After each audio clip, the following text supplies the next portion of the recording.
Yan, sige. Hoy, nasa harap na ako ng bahay. Bay Susu, anong ginagawa mong nakaluhod sa harap ng bahay namin? Yan, sige.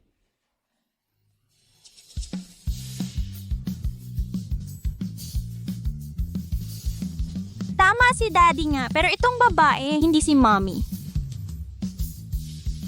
Daddy. Kumusta po, Daddy? Ako si Fubao. Anak po ninyo ako. Saan galing ang batang pulubi na ito? Hawak lang ng magazine, gusto nang mag-claim ng ama. Karaniwan, mga babae ang lumalapit sa akin para kunin ako bilang asawa. Ngayon, kakaiba naman. May dumating na gustong kumilala sa akin bilang ama. Sabi ng master ko, ikaw ang daddy ko.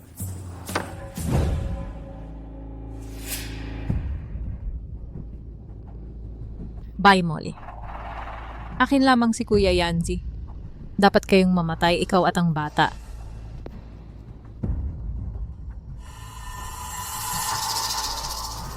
Kuya Yanzi. Baka isa lang siyang maliit na pulubi. Nakita ang magazine at akalay mayaman ka. Gusto lang ng pera. Bigyan lang ng pera para umalis. Ikaw ang pulubi. Tingin ko sa'yo madilim ang iyong noo. May daladalang buhay ng tao. Malapit nang matapos ang buhay mo, magkakaroon ka ng masamang kapalaran. Kuya Yanshi. Sabi ko na magkakasakit ka. Bata. Binibiyayaan ang iyong bibig. Ikaw na malit na pulubi. Ano pang hinihintay ninyo? Dali-daliin ninyo ang pagpapalayas sa batang pulubi na ito. Palayasin ninyo siya.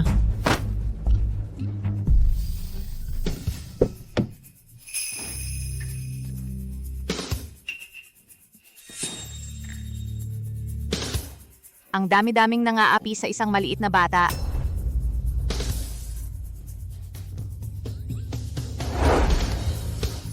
Mami! Bakit kapag nakikita ng batang ito siya, sumasakit ang puso ko ng walang dahilan? Anong ginagawa mo rito? Ang presidente ng Chamber of Commerce sa birthday party ng nanay niya iniwan ang imbitasyon sa akin. Dalin mo kung sino ang gusto mo. Ikaw ang aking nobya. Kung hindi ikaw ang isasama ko, sino pa? Yun ay problema mo. Mali ang pagkakilala mo, bata. Wala akong anak. Hindi ako ang nanay mo. Ako ang anak ninyong dalawa ni Daddy. Bakit hindi ako kilala ni Mommy ni Daddy? At saka, mukhang hindi rin maganda ang relasyon nila. Bay Molly. Hindi kaya talagang anak ko ang batang ito? Hindi kaya nag-anak ka ng lihim sa akin at balak mong ginamit mo ang bata para umangat ang iyong katayuan? Sa itsura mong yan, makakapag-anak ka ba ng ganoong kagwapo? Ate, 5 taon na ang nakalipas dahil sa aksidente, nasaktan ang katawan ni Yanji. Hindi mo man lang siya inalagaan, ngayong bumalik ka, dinuduro pa kita. Sinasaktan mo ang puso niya. Paano siya masasaktan dahil sa akin? Mula pa noong 5 taon na ang nakalilipas, ang lalaking ito na lubos na nagmamahal sa akin ay nag-iba na. Huwag kang magsalita ng ganyan, mabuti naman ang pakiramdam ko. At hindi nasaktan ang puso ko. Goyanji, ako yung magiging sa'yo. Hindi ko hahayaang makipag-ayos ka kay Bay Molly. Dito pala ang problema. Yanji? Galit sa akin si ate, pinapalayas niya ako sa bahay. Wala akong malilipatan, pwede ba akong tumira sa'yo? Kung ikaw ang titira dito, saan naman ako titira? Kuya Yanzi, noong nagkaroon kayo ng aksidente ni ate, ako ang sumagip sa inyo. Sabi mo noon, hindi mo ako pababayaan. Hindi ko naman pwedeng ibigay sa'yo ang bahay namin. Kuya Yanzi, ako...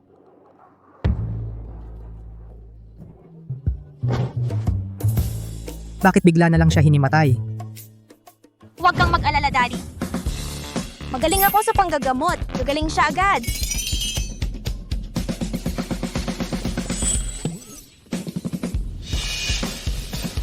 Ikaw na batang hamog, ako... Bay Susu. Nanakit ka ng bata, nawalan ka na ng hiya.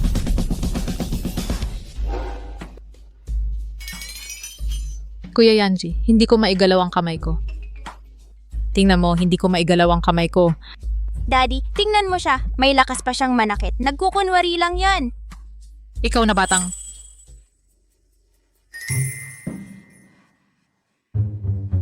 Kuya Yancy, tulungan mo ako. Hindi ko maigalaw ang kamay ko. Tingnan mo.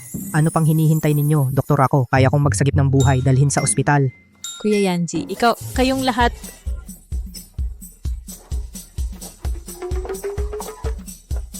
Saan galing ang cute na to? Ang galing-galing mong magsalita.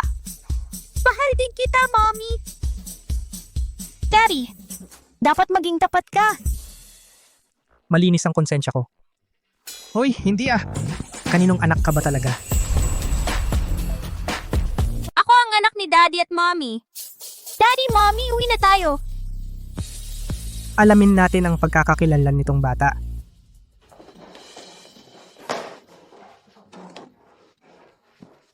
Maupo po muna kayo. Dahan-dahan po. Bata. Talagang hindi ako ang daddy mo.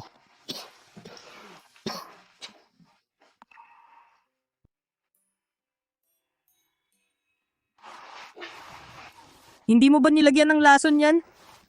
Kung ayaw mong inumin, wag. Hoy, hawak. Iinumin ko.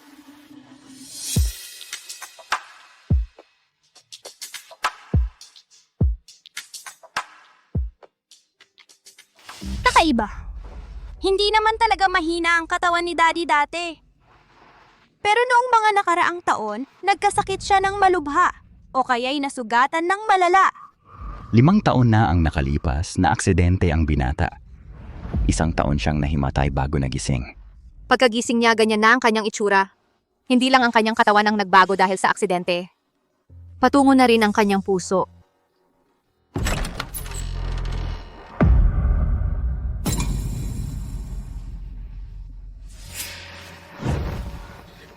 Ate, huwag kang magkakamali ng akala.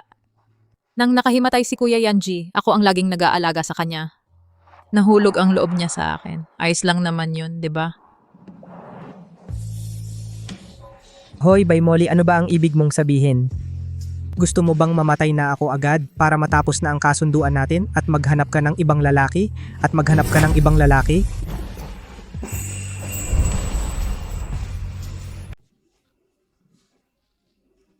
Ang aksidenteng iyon ay isang malaking pagsubok sa buhay ni Daddy. Pero nalampasan na yon. Hindi dapat ganito.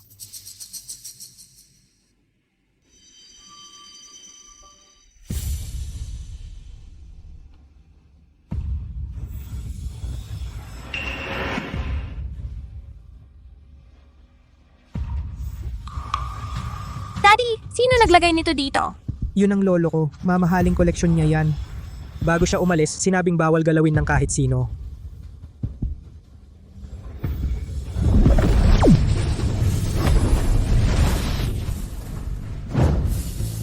Ang estatwang yan, hindi kilala ang pinanggalingan. Huwag basta-basta ilagay.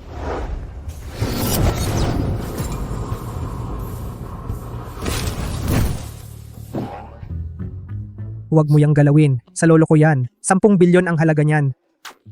Ikaw, ilapag mo yan. May problema ang estatwang ito. Hindi pwedeng maiwan. Kailangang sirain. Tumigil ka. Huwag mo yang hawakan. Ibinigay sa akin yan ng lolo ko. Hindi mo pwedeng basagin. Kuyanji? Nakikipag-agawan ka sa isang bata, ang galing mo talaga. Ito ay mamahaling koleksyon ng lolo ko. Hayaan mo ang isang bata na hawakan yan. Paano kung mabasag niya? Binibining Fubao, matagal nang nawawala ang matandang Ginoo. Ang mga bagay na naiwan niya ay alaala na lang para sa binata. Ngayon, hindi pa alam kung buhay o patay ang matanda. Hindi pinapayagan ng binata na galawin ang gamit niya. Mabilis? Ilapag mo na yan. Ito mismo ang estatwa na nagdulot kay Daddy ng matagal na ubo at mahinang pangangatawan. Hindi pwedeng maiwan. Kailangang sirain. Huwag.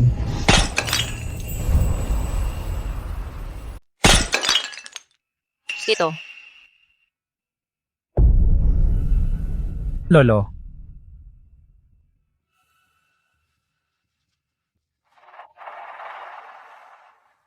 Daddy, may nagbabanta sa'yo.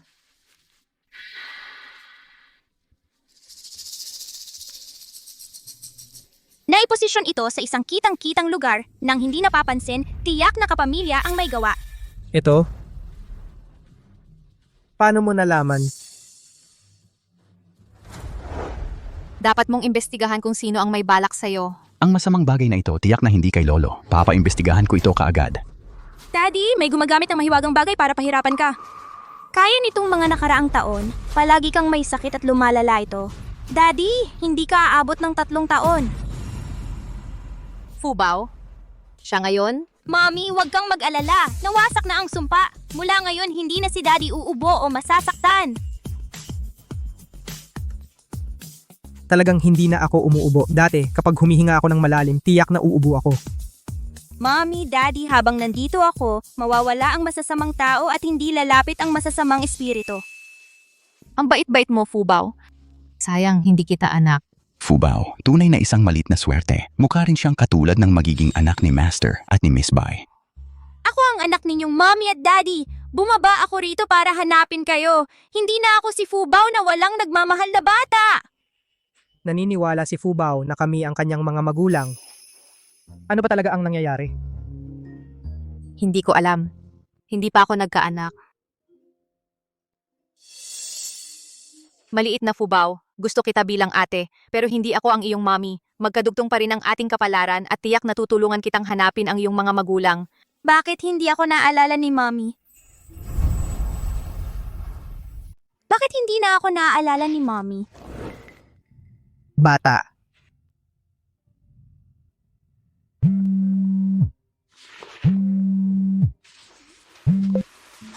Boss Gu, nakumpirma na ang pagkakakilanlan ng bata. Sige, alam ko na. Pupunta na ako dyan. Sabi ng special assistant, ang pagkakakilanlan ni Fubao ay naimbestigahan na. Nasa opisina. Ikaw, gusto mo bang sumama sa akin? Yehey! Pabubunyag na ako ang anak ni na Daddy at Mommy.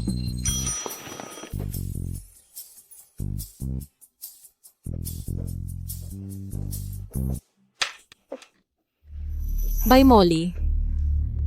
Bakit ba si Yanjige ikaw lang ang nasa isip at paningin niya? At saka yung biglang sumulpot na batang pulubi na yon, yung batang pulubi. Humarang sa plano ko. Siguradong papanawin kita.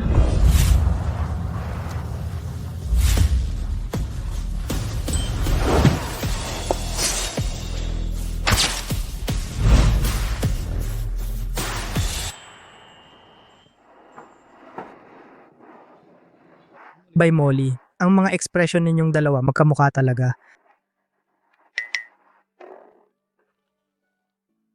By Molly, hindi ba't dahil maganda ang genes ko, gusto mong alisin ang ama, iwan ang anak? Malalaman na natin ang totoo tungkol kay Fubao. Gusto ko sanang magkaroon ng anak na tulad ni Fubao, napakagandang bata. Pero hindi pa ako nagkaanak.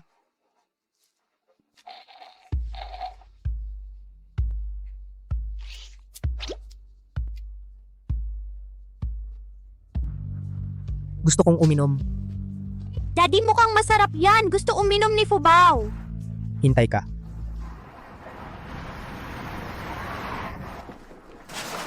Salamat, Daddy.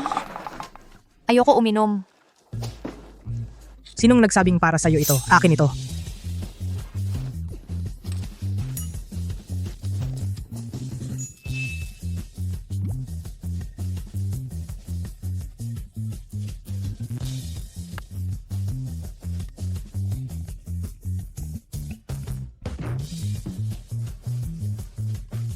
Daddy, sa susunod huwag mo nang lagyan ng bilog-bilog na pearls. Ayoko rin uminom yan. Itong dalawang ito, parang magama talaga. Parehong ayaw uminom ng pearls sa milk tea. Tara na. Umalis ka dyan. Ingat! Umalis ka dyan.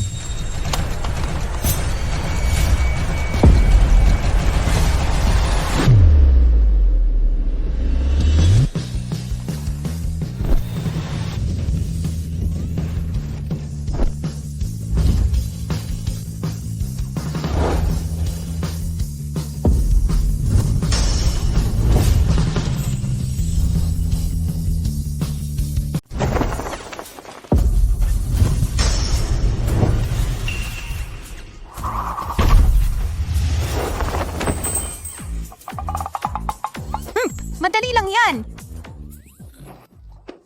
Akala ko mamamatay na ako. Akala ko makikita ko na si Lola. Ako rin. Tatay, nanay, huwag kayong matakot. Ako ang magpoprotekta sa inyo. Salamat, munting Fubao. Parang talagang isinugo siya ng langit para iligtas ako. Ang aking Fubao. Kuya Yanzi.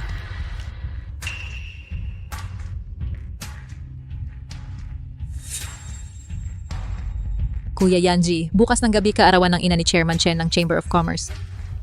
Handa na ang regalo na pinili ko para sa iyo. Ang regalo para sa kaarawan ng tatay ko. Siyempre, si nanay ko ang pipili. Bakit ka nakikialam?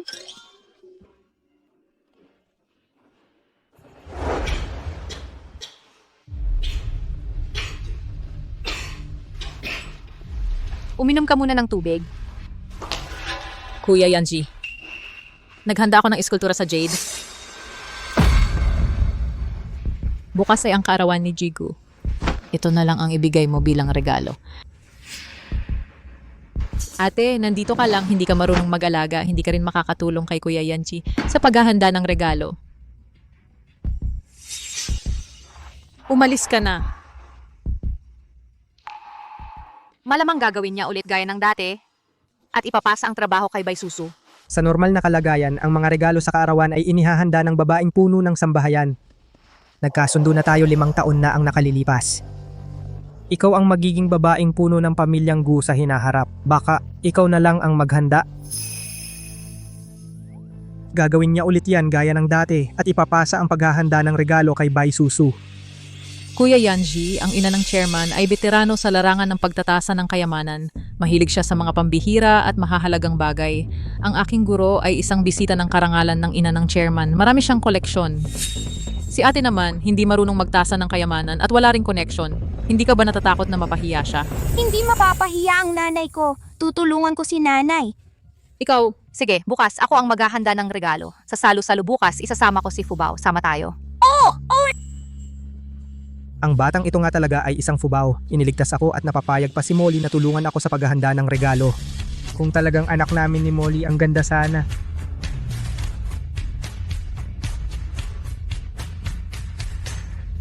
Hoy, kunin mo ang mga dokumento ni Fubao at dalhin mo sa opisina.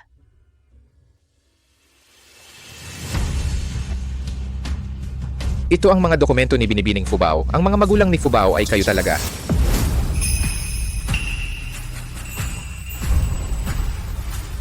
Ang mga magulang ni Miss Fubao ay kayo po.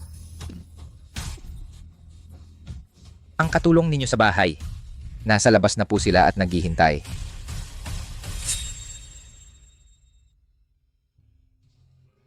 Fubao, dumating na ang nanay at tatay mo. Bakit ayaw mong umalis? Mami, hindi po iyon ang mga magulang ko. Mga manloloko yan. Huwag kayong maniwala sa kanila. Sige, lalabas tayo at titingin. Kung manloloko nga sila, hindi ko sila palalampasin.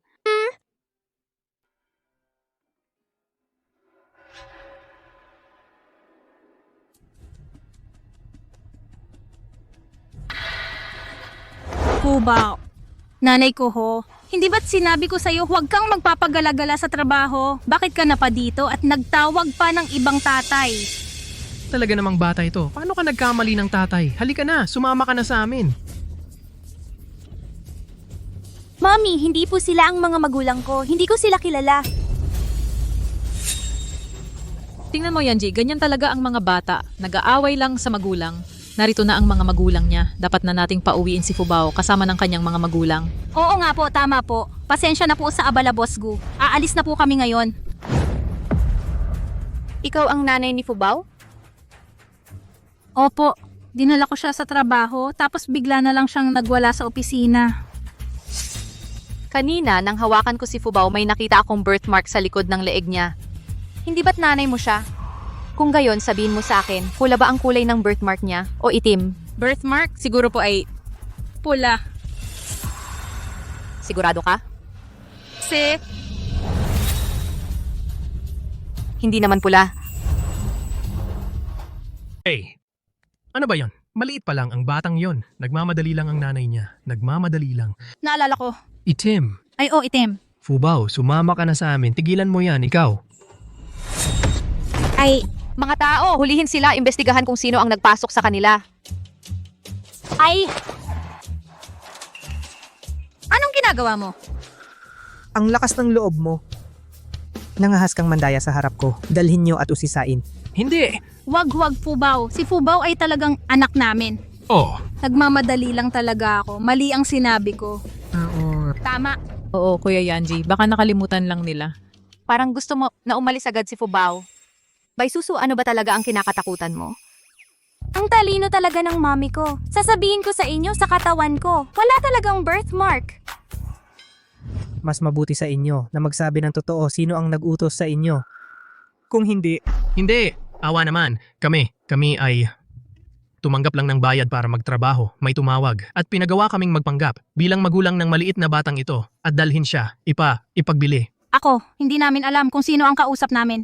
Masasamang tao, ang mga gawaing walang konsensya. Kung palaging ginagawa, sisingilin kayo ng langit. Sa tingin ko sa'yo, maitim na ang mga laman loob mo, pinalilibutan ka ng kamatayan. Malamang late stage na ng liver cancer. Wala nang makakapagligtas sa'yo. Ha? Ikaw? Paano mo nalaman? Ikaw na maliit na bata. Mahirap. Hindi kaya. Marunong kang mag-diagnose? dalhin niyo na. Wag, wala talaga itong kinalaman sa amin. Hindi ako alis. Boss ko. Saan mo hinanap ang mga walang kwentang yon? Kuya Yanzi, hindi ko akalain na mga manloloko pala sila. Ako rin, nag-aalala lang kay Fubao. At baka hindi mahanap ang tunay niyang magulang. Bay Susu, kapag nalaman kong may tinatago ka, hindi kita patatawarin. Halika, sumama ka sa amin. Bukas ya sumama ka sa akin sa antique market para pumili ng regalo para sa kaarawan. Bukas, sasama rin ako. Tandaan mo. Bakit hindi ka pa umalis? Paalam, Daddy. Kakakarating lang ni Fubao. May gustong nang gumawa ng masama sa kanya. Maliit na Fubao. Ano ba talaga ang identidad mo? Saan ka nang galing?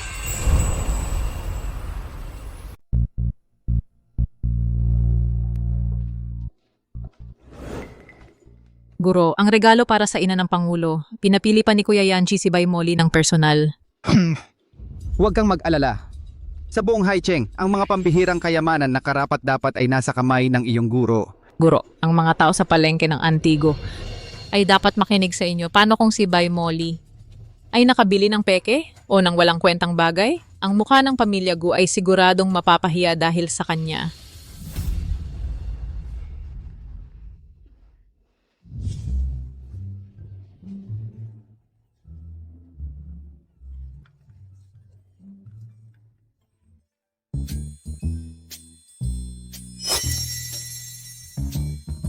Bakit karamihan dito ay peke?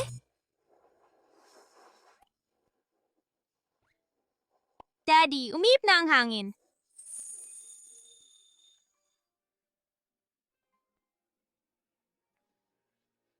Parang malamig nga ngayon. Hoy! Daddy, kung ganyan ka, mag-isa ka na lang. Ano ibig mong sabihin?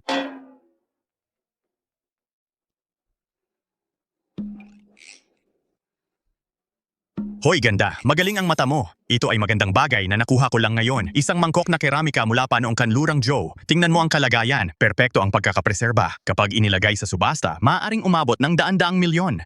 Sa tingin ko, nung nakaraang linggo lang yan. Bata ka, kung hindi mo alam, huwag kang magsalita ng walang alam. Sa tingin ko rin nung nakaraang linggo. Kahit noong nakaraang linggo lang, gusto ko pa rin. Ganda, ikaw ang may magandang mata. Ito kasing antigo, bihira at hindi madaling makuha. Dahil maganda ang mata mo, babawasan ko ang presyo para sa'yo. Dati ay 100,000. Bigyan mo na lang ako ng 80,000. Bay Molly, ang galing mo. Di gumastos ng 80,000 para sa isang bagay na noong nakaraang linggo lang. 70. Ano, 70? Kahit peke, hindi lang 70 ang halaga niyan. Ayoko. 75 ibebenta mo ba? Kung hindi, alis na kami. Hoy, bumalik kayo. Oo, ibebenta ko. Ilalagay ko na ito para sa'yo.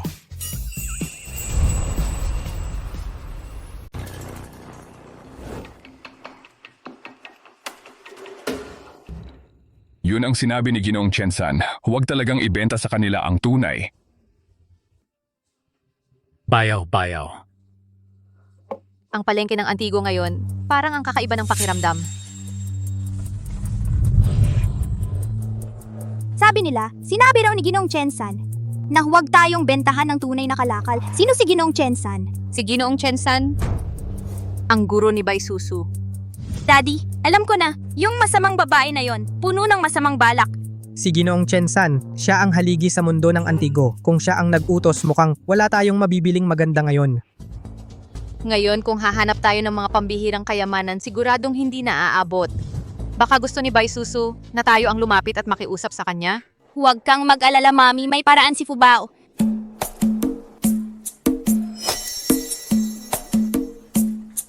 Gusto mo bang yumaman? Tingnan mo ang mga batong ito.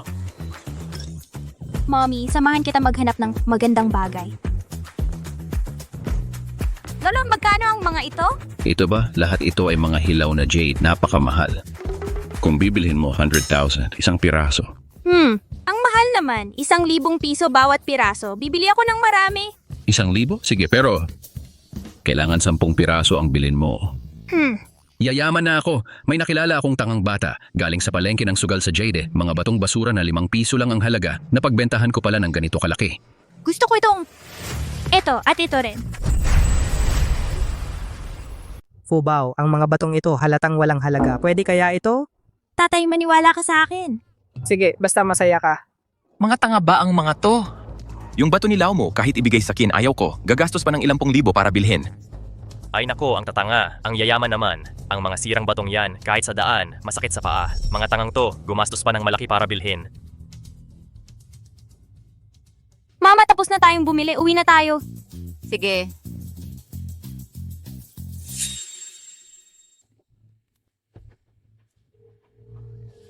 Tatay Chensan, ayon sa utos ninyo sa palengke ngayon, walang inilagay na mamahaling bagay. Mga peke lang ang inilagay at mga retaso ng sirang bato. Yung bata lang yon, wala namang alam. Bumili ng maraming basag na bato at umuwi na. Boss Gu. Magsisimula na ang handaan. Handa na ba ang regalo ninyo para sa kaarawan? Pupunta na tayo doon. Fubao, pwede kaya ito? Ang mga tao, nadaya sila ang magaspang na itsura ng batong ito. Sabi ng guro ko, napakahalaga ng ganitong bato. Mahigit 100 milyon ang halaga. Huwag ipagkalat ang yaman. Ito, malaking piraso ito ng Imperial Green. Ang galing talaga ni Miss Fubao. Sino ba itong si Fubao? Sino ba talaga siya? Gusto ko ring malaman, kahapon ng gabi, wala akong napanaginipang masama. Ngayon, hindi rin ako inuubo. Kaninang umaga, maaga akong nagising. Tumakbo ako ng 5 kilometro, hindi man lang hinihingal. Hindi. Ano ba ang ibig mong sabihin? Subukan natin magpaligsahan tayo. Umalis kayo dyan! Nasira ang preno! Umalis kayo dyan!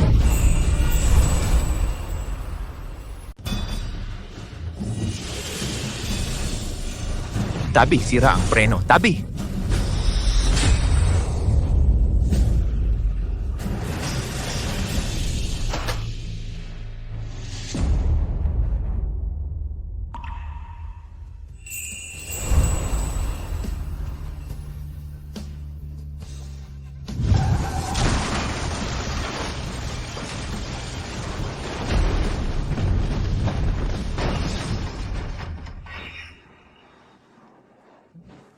Molly.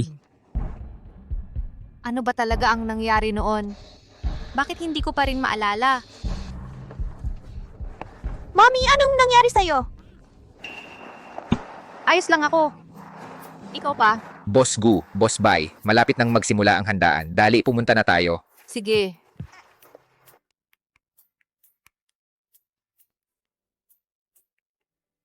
Ginang, maligayang bati. Haha, maraming salamat. Ang regalo ni Boss Xiao ay porcelain ng dinastiyang Ming, 18 crane. Ginang, maligayang bati. Naway mabuhay ka ng mahaba at malusog. Naway magkaroon ka ng masaganang biyaya. Ay naku, ang bait mo naman. Halika na. Ang regalo ni Boss Ju ay porcelain ng dinastiyang Qing, masaganang kapalaran. Chairman, Ginang, maligayang bati. Nagdala ako ng maliit na regalo. Si Boss Zhao ng Xingchen Technology, ang kanyang regalo ay isang glazed bowl ng dinastiyang Qing. Maraming salamat. Itong glazed bowl, mahigit 7 digit ang halaga nito sa merkado. Ang galing talaga. Chairman Chen. Ginang, maligayang bati. Kahit na abala ka, dumating ka pa rin. Ay nako, maraming salamat talaga. Sina Third Master Chen at Bai Susu.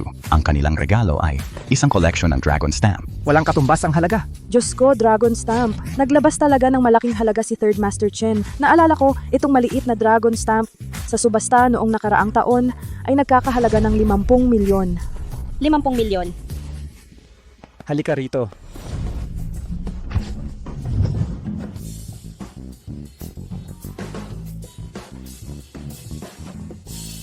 Ate, hindi ko alam na ikaw ate ang kumakatawan sa pamilyang Guan ay naghandog para sa ginang ng anong regalo. Boss Gu. Ate, baka naman walang daladala? Boss Gu, wala kang alam sa tamang asal. Ang handaan para sa kaarawan ng ginang at wala kang daladala? Ang sino mang dumating ay bisita, walang problema. Ngayon ay kaarawan ng aking ina. Sa pagdating ni Jigu, ako ay labis ng nagagalak.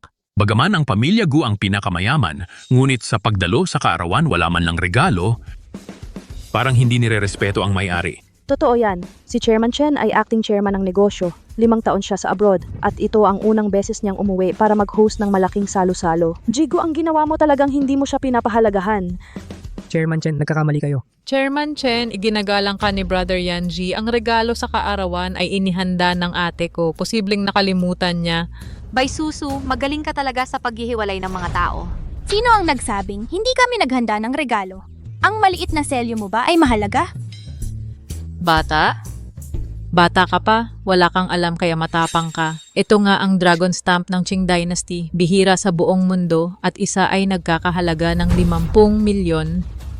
Hindi naman ito kakaiba, marami ako nito.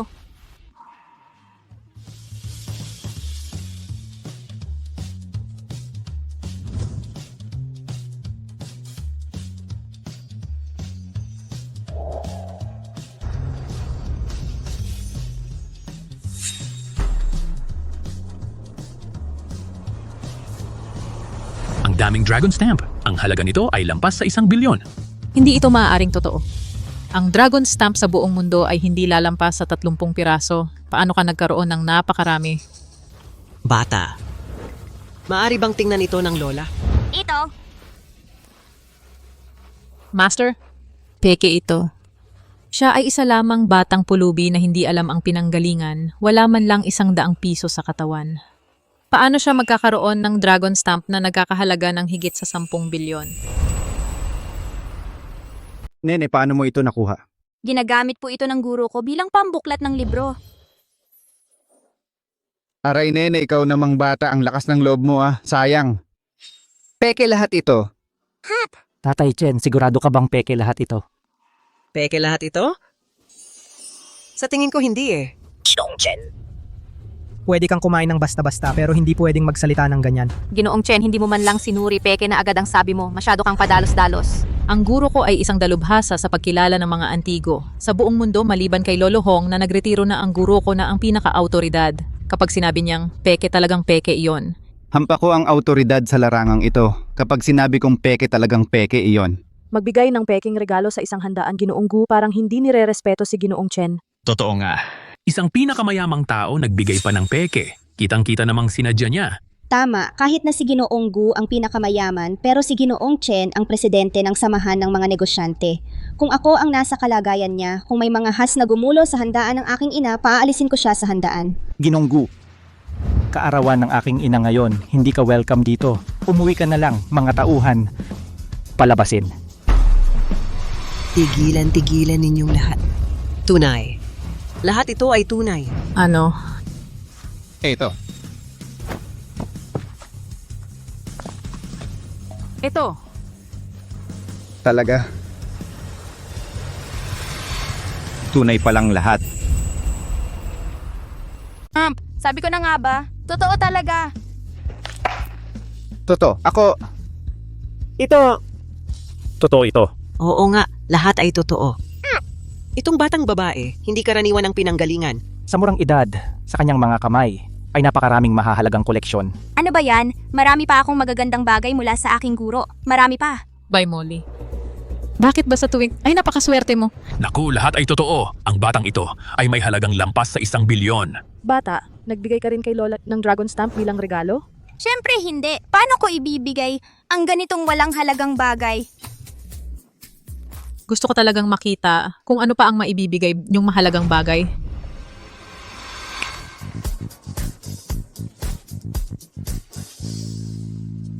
Presidente Chen, Lola, ito po ang aming boss na si Ginoong Gu, Boss Bai, at si Binibining Fubao ang handog sa inyong kaarawan. Isang buong basket, gaano kaya ito kahalaga? Mas mahal pa sa dragon stamp, sobrang inaabangan ko. Ay, ang bait naman. Salamat sa inyong pagmamalasakit. Hahaha, sobrang...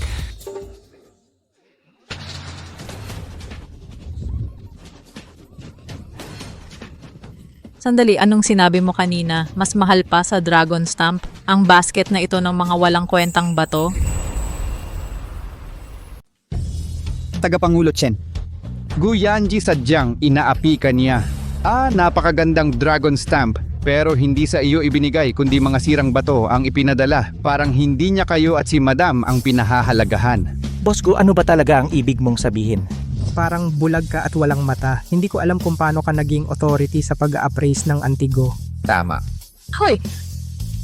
Master, Kuya Yanji, sabi ko na nga ba ang handog? Para sa kaarawan ako na ang maghahanda. Bakit ngayon ko lang napansin na ang ingay-ingay mo? Kuya Yanji. Third Master Chen, bago mo malaman ang tunay na kalikasan ng isang bagay, huwag kang maghusga agad. Ako ang autoridad dito. Hindi ba't isang basket lang ito ng mga sirang bato? Ito ay isang bunto ng mga bagay na kahit itapon, walang kukuha. Sina Boss Gu at Boss Bai ay ipinadala ito bilang handog sa kaarawan ni Madam. Sadyang nanlalait sila.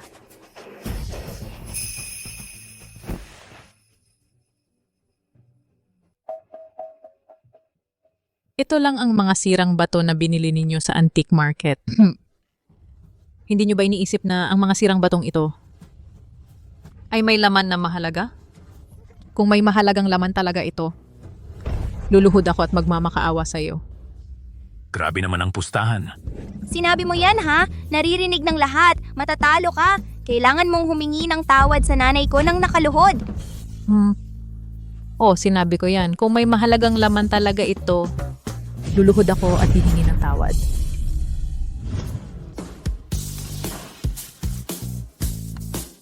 Ayaw talagang maniwala hanggang sa makitang totoo. Ang ganitong klaseng raw stone ang pinakamadaling magkamali ng tingin.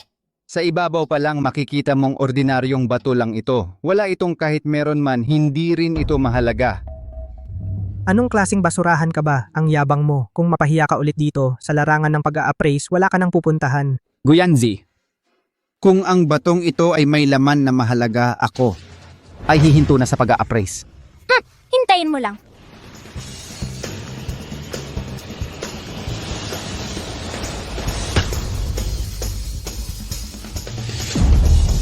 Wow!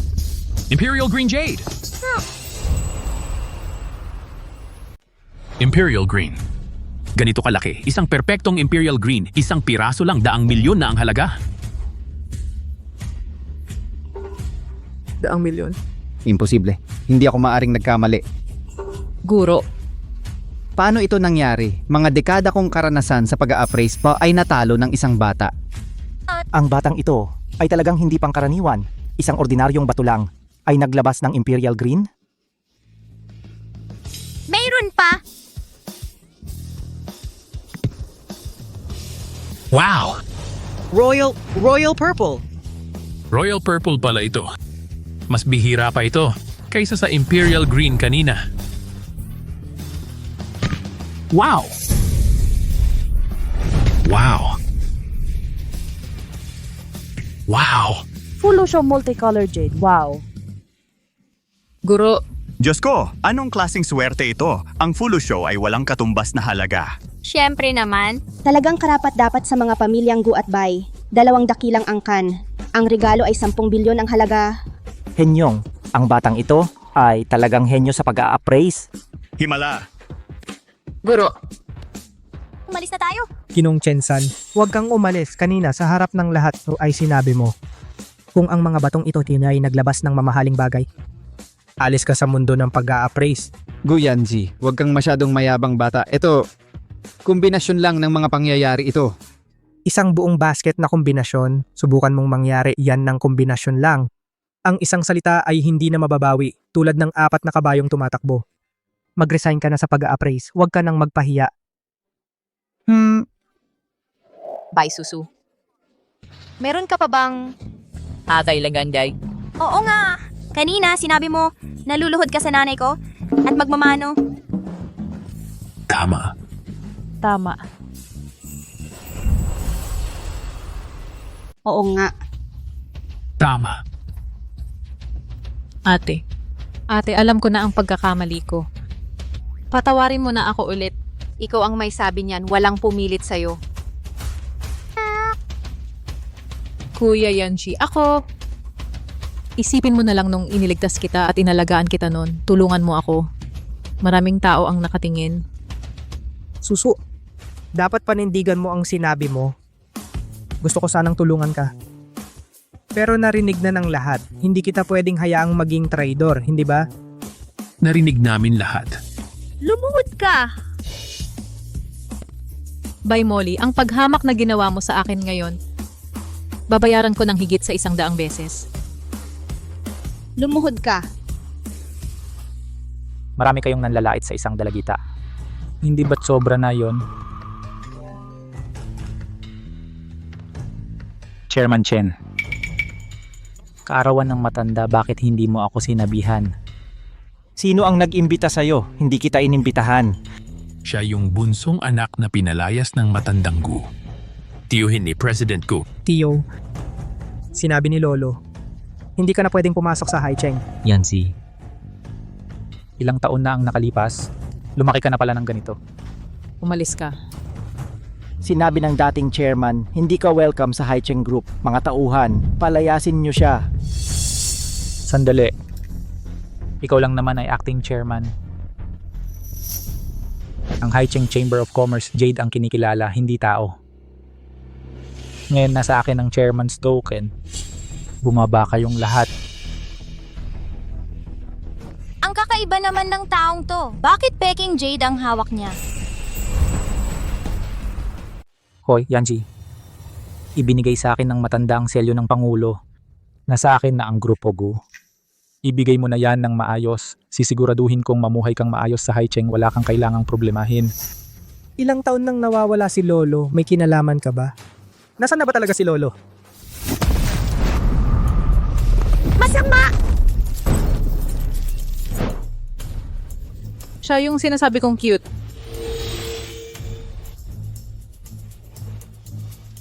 Pangulong Chen, ang selyo ay kumakatawan sa Pangulo mismo. Dumapa ka na, iwanan mo ang pwesto mo. Paano napunta sa kanya ang selyo ng Pangulo? Masama ang ugali niyan noon kaya pinalayas ng pamilya Gu. Peke ang iyong jade pendant. Batang babae, pwedeng magkamali sa pagkain pero hindi sa pagsasalita. Dahil ang tunay na selyo ng Pangulo ay nasa akin. Paano nangyari yon? Pagka wala ng matandang yon, sabay na wala rin ng selyo. Ilang taon ko nang hinahanap, wala pa rin. Paano napunta sa isang batang babae? Isang batang babae ka lang, paano magkakaroon ng tunay na selyo ng Pangulo? San bang imbornal ang hindi natakpan at nakalabas ka na naman? Anak, saan mo nakuha ito? Binigay sa akin ng master ko. Sino ang makakapagpatunay? Totoo ba talaga yang nasa iyo? Maari kong suriin ang selyo ng Pangulo na nasa inyo. Alin ang totoo, alin ang peke.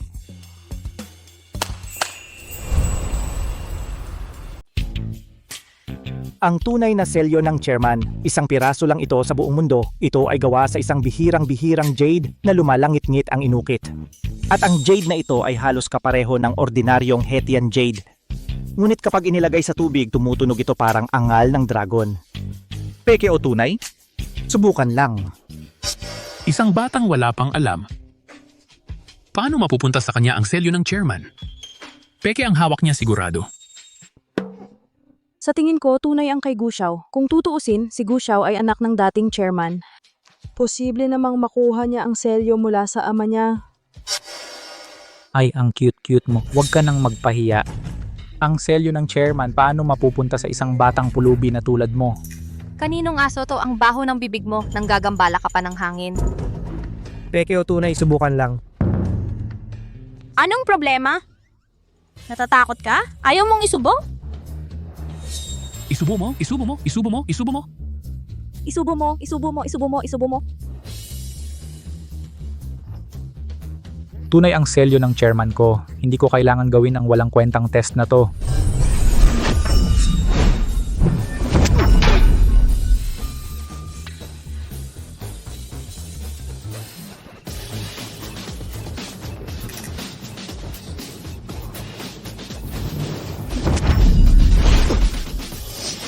Ang peke naman! Ikaw na.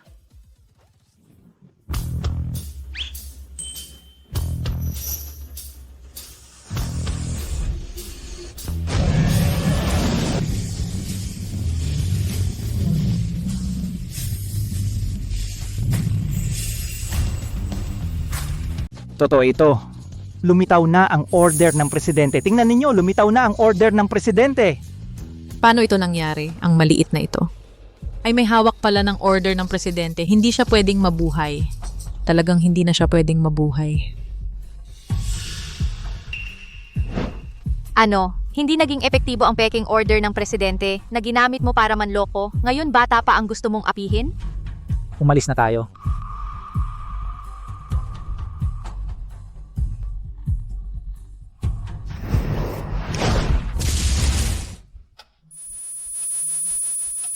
Molly, may nararamdaman ka bang hindi maganda?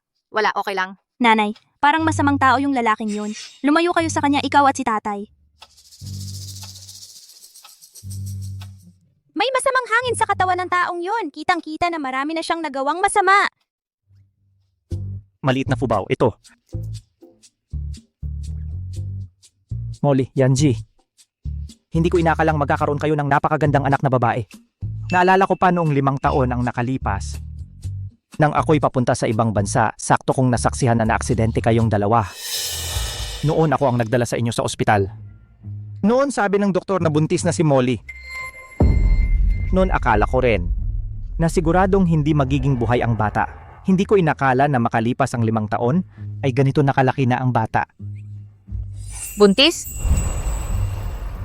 Paano? Hindi nyo alam. Noong nagkaroon ako ng malubhang aksidente, nawalan ng malay ng 1 taon, saka lang ako nagising. Hindi ko alam na buntis si Molly. Hindi rin ako masyadong nakakaalam ng mga detalye. Pero noong sinabi sa akin ng doktor na buntis si Molly, pero hindi na talaga masasagip ang bata, kaya tinawagan na ang pamilya para pumirma ng kumpirmasyon. Pagdating ng pamilya Bay, nagmamadali na rin akong umalis ng bansa. Kung ano ang nangyari pagkatapos, wala talaga akong kaalam-alam. Buntis? Masakit ang ulo ni Mommy. Daddy, dali, dalhin mo si Mommy. Sa isang tahimik na lugar. Molly.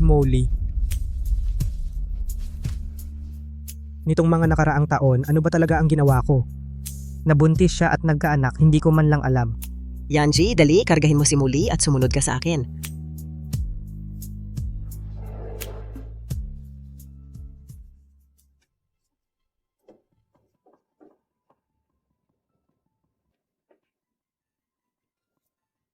May memory loss si Mommy. Sa isang banda, dahil sa isang nakakatrauma na pangyayari, kaya ayaw niyang maalala. Sa kabilang banda, may tao na gumalaw sa memorya ni Mommy.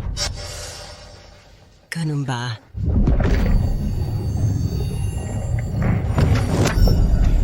Mommy?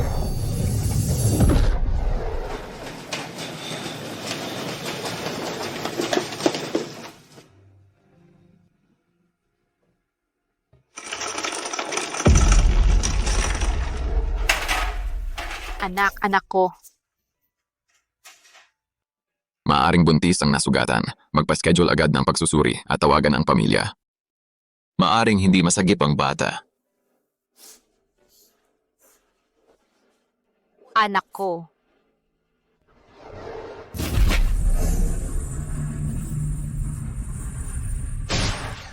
Fubaw. Daddy, may sumpa sa nanay. Masyadong malakas ang sumpa. Pagod na si Fubaw. Matulog muna ako. Fubaw.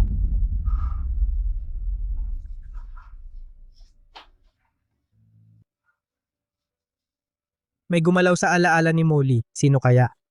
Ano ba talaga ang nangyari nun? Sino ba ang nagsumpa kay Molly? Paano naging ganito kasama ang puso nila? Tagapangulo Chen, matandang ginang, maraming salamat sa tulong ninyo ngayon. Sana'y hindi ninyo ito ikakalat para hindi makaistorbo sa investigasyon. Kahit sino pa man yan, imbestigahan ko ito ng husto. Ang makialam sa akin, gusto nilang mamatay. Tama. Nasa kay Fubao ngayon ang utos ng samahan. Ang buong aming samahan susunod sa kanyang utos. Yanzi, kung may kailangan ka sa hinaharap, huwag kang mag-atubiling sabihin. Maraming salamat Tagapangulo Chen. Oh nga pala, noon sabi ninyo nung aksidente kayo ang nagligtas sa amin. Pero hindi ba't si Bai Susu ang nagligtas sa amin? Bai Susu? Nasa daan ako papuntang paliparan nang maaksidente kayo. Ako at ang aking katulong ang nagdala sa inyo sa ospital. Wala si Bai Susu doon, paano niya kayo maililigtas? Magpahinga kayo ng maayos. Tuloy-tuloy na kayong tumira sa kwartong ito. May mga bisita pa sa ibaba. Aasikasuhin muna namin sila. Kung may kailangan kayo, tawagin nyo lang kami agad, ha? Nakakahiya talaga. Lola, birthday mo ngayon? Naabala pa namin kayo. Ano bang sinasabi mo? Yung regalo sa kin ni Fubao, sobrang nagustuhan ko. Oo nga. Kami muna. Ingat kayo. Sige. Fubao, totoo bang ikaw ang anak ko kay Molly? Mommy, miss na miss kita. Noon si Bai Susu. Ang sabi niya siya ang nagligtas sa kin. Sabi niya 1 taon ka nang nasa ospital pero hindi ka man lang dumalaw. Sabi pa niya umibig ka na sa iba. Kaya puro kasinungalingan ang lahat ng ito, di ba? At hindi ka naman talaga umibig sa iba.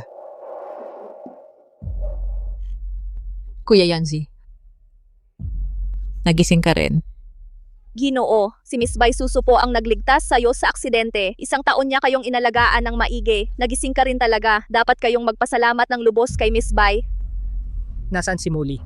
Si ate, umibig na sa iba. Huwag mo nang banggitin yan. Ginoo, para sa kanya kayo nakoma sa aksidente pero siya, araw-araw ay naglulustay at naglalasing. Ni minsan, hindi siya dumalaw. Mukhang nakalimutan na nga kayo. Posible bang sina Chawang at Bai Susu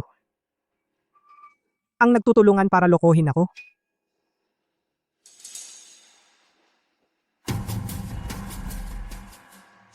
Hoy, imbestigahan mo. Nitong mga taon na nakakoma ako, sa bank account ni Chawang kung may kahina-hinalang pumasok na pera. Sige po, Boss Gu. Oo nga pala. Magpa-test ako ng 2 DNA para sa pagiging mag-ama. Bilisan mo.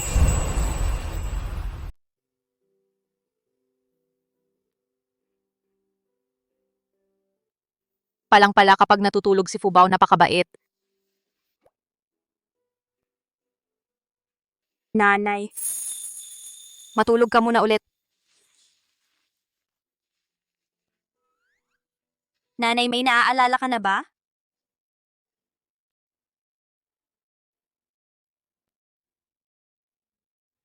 May naaalala na ako. Tungkol sa aksidente. At sinabi sa akin ng doktor na buntis ako. Pero hindi na nailigtas ang bata. Kung sana totoo na anak kita. Nanay, may sumpa ang masamang tao sa'yo na nagselyo sa iyong mga alaala. Mahirap buksan iyon sa kakayahan ko ngayon, pero kaya iyon ng mga maestro ko. Naniniwala ako sa'yo, anak. Nanay, sasama ka ba sa bundok? Para hanapin ang mga maestro ko. Napakagaling nila. Matutulungan ka nila. Sige.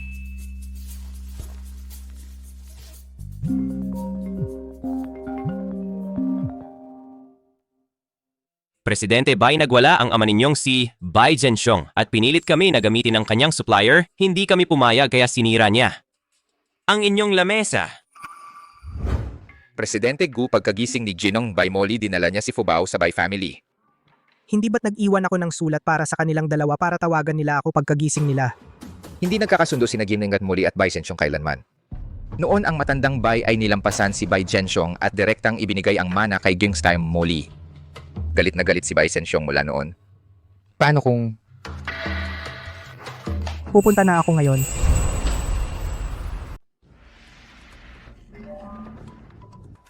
Pa. Susua, kumusta na ang relasyon ninyo ni Yanzi? May balak ba siyang pakasalan ka? Pa, kasi ayaw i-cancel ng ate ko ang kasunduan. Ayaw niyang ipagkaloob sa akin si Kuya Yanshi. Noong nasa koma si Kuya Yanshi, ako ang laging nag-aalaga sa kanya. Nakuha na niya ang mana ng Bai Group. Gusto pa niyang magpumilit sa kasunduan ng pamilya Gu at ayaw bitawan. Matagal na siyang makasarili. Tama. Ako ang bahala sa bagay na ito. Sa ilang araw, papayagan ko siyang i-cancel ang kasunduan kay Gu Yanzi. Talaga? Pa, alam kong... Kayo po ay may balak. Na magpasya para kanino?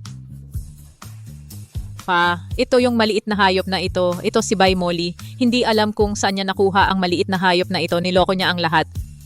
At ginawa pa niya akong napahiya sa birthday party. Ng ina ni Chairman Chen. Bakit mo dinala ang hayop na ito sa bahay? Anong gusto mong gawin, ha? Ang tagapagmana ng Bai Group ay sayo na. Gusto mo pang agawin ang magiging relasyon ng kapatid mo at ni Gu Yanji. Ganoon ba, ha? Dapat kang mag-cancel kaagad ng kasunduan kay Gu Yanji para mapakasalan niya ang kapatid mo. Bakit? Ang kasunduan ay akin. Ang pamilya Bai ay akin din. Ang mga bagay na akin kahit kusing ay hindi ko ibibigay.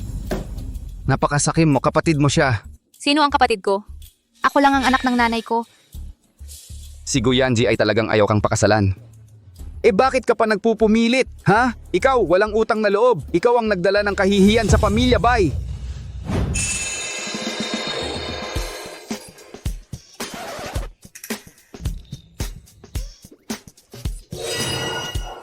Pa, ayos ka lang ba?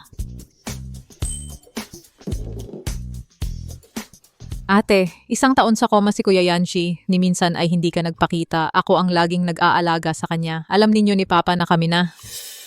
Bakit ayaw mo akong pagbigyan? Kailan nangyaring yon? Bakit ako ang direktang involved ay hindi alam?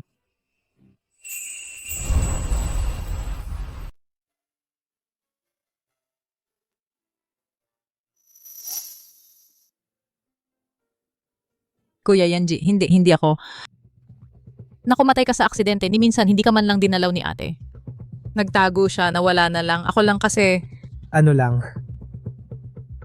Sabi mo ikaw ang nagligtas sa Kin. Na ikaw ang nag-alaga sa Kin sa ospital ng 1 taon. Hindi ko makakalimutan yung utang na loob na yan. Nang sabihin mong gusto mong magtrabaho, binigyan kita ng trabaho. Nang sabihin mong kailangan mo ng resources, binigyan kita ng resources. Ano ba, hindi ka pa ba titigil? Kuya Yanji, wala akong masamang intensyon. Nakakainis lang talaga. Mahal na mahal kita, pero hindi ka naman niya mahal. Pag-uusapan niya namin ng ate mo. Bilang nakababatang kapatid, medyo pakialamera ka na. Si Bai Molly ang may kasunduan sa Kin mula noon hanggang ngayon. Siya lang ang gusto kong pakasalan, siya lang ang minamahal ko. Siya lang.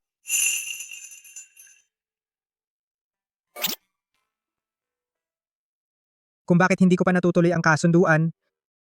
Una, dahil sa kalagayan ng katawan ko. Akala ko may malubha akong sakit kung pakakasalan ko siya. May istorbo lang siya. Ako pa rin ang minamahal niya. Baka yung nangyari noon sa hotel ng siya at si Bai Susu. Pareho kaming nadali ng panloloko. Pangalawa, dahil sa mga nakaraang taon ang dami kong narinig na hindi na niya ako mahal, na may iba na siya. Gusto kong bigyan siya ng pagkakataon na sabihin niya sa King maghihiwalay na kami. Kung hindi niya sasabihin, sa buong buhay ko, hindi ko sisirain ang kasunduan namin. Bakit? Bakit ang mana ng pamilya Bai lahat mapupunta sa kanya? Bakit? Kahit hindi ka niya pinapansin, ayaw mo pa ring iwanan ang kasunduan? Napakasakim mo. Hindi mo pwedeng hawakan lahat at wala kang ibibigay sa kapatid mo. Sinabi ko na, wala akong kapatid na babae. Sa akin talaga ang mga ito. Bakit ko pa ibibigay sa kanya? Ikaw. Sige. May sarili ka ng pag-iisip ngayon, ano?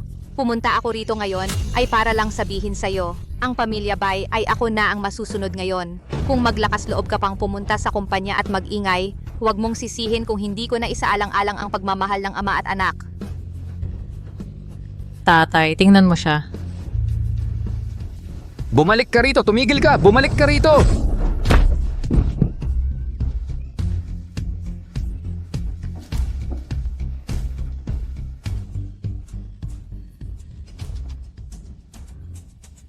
Tatay, hawak-hawak niya ang pamilya Bay. Hindi ba tayo sa bandang huli ay magugutom dahil sa kanya? Kasalanan ng lolo mo, ang matandang yan. Pinilit pang mabuhay hanggang sa pag-uwi ni Bay Molly bago namatay. At ginawa pa ang legal na pag-aayos ng ari-arian. Ibinigay lahat ng pamilya Bay kay Bay Molly. Kung alam ko lang, hindi dapat ako naging mabait nun.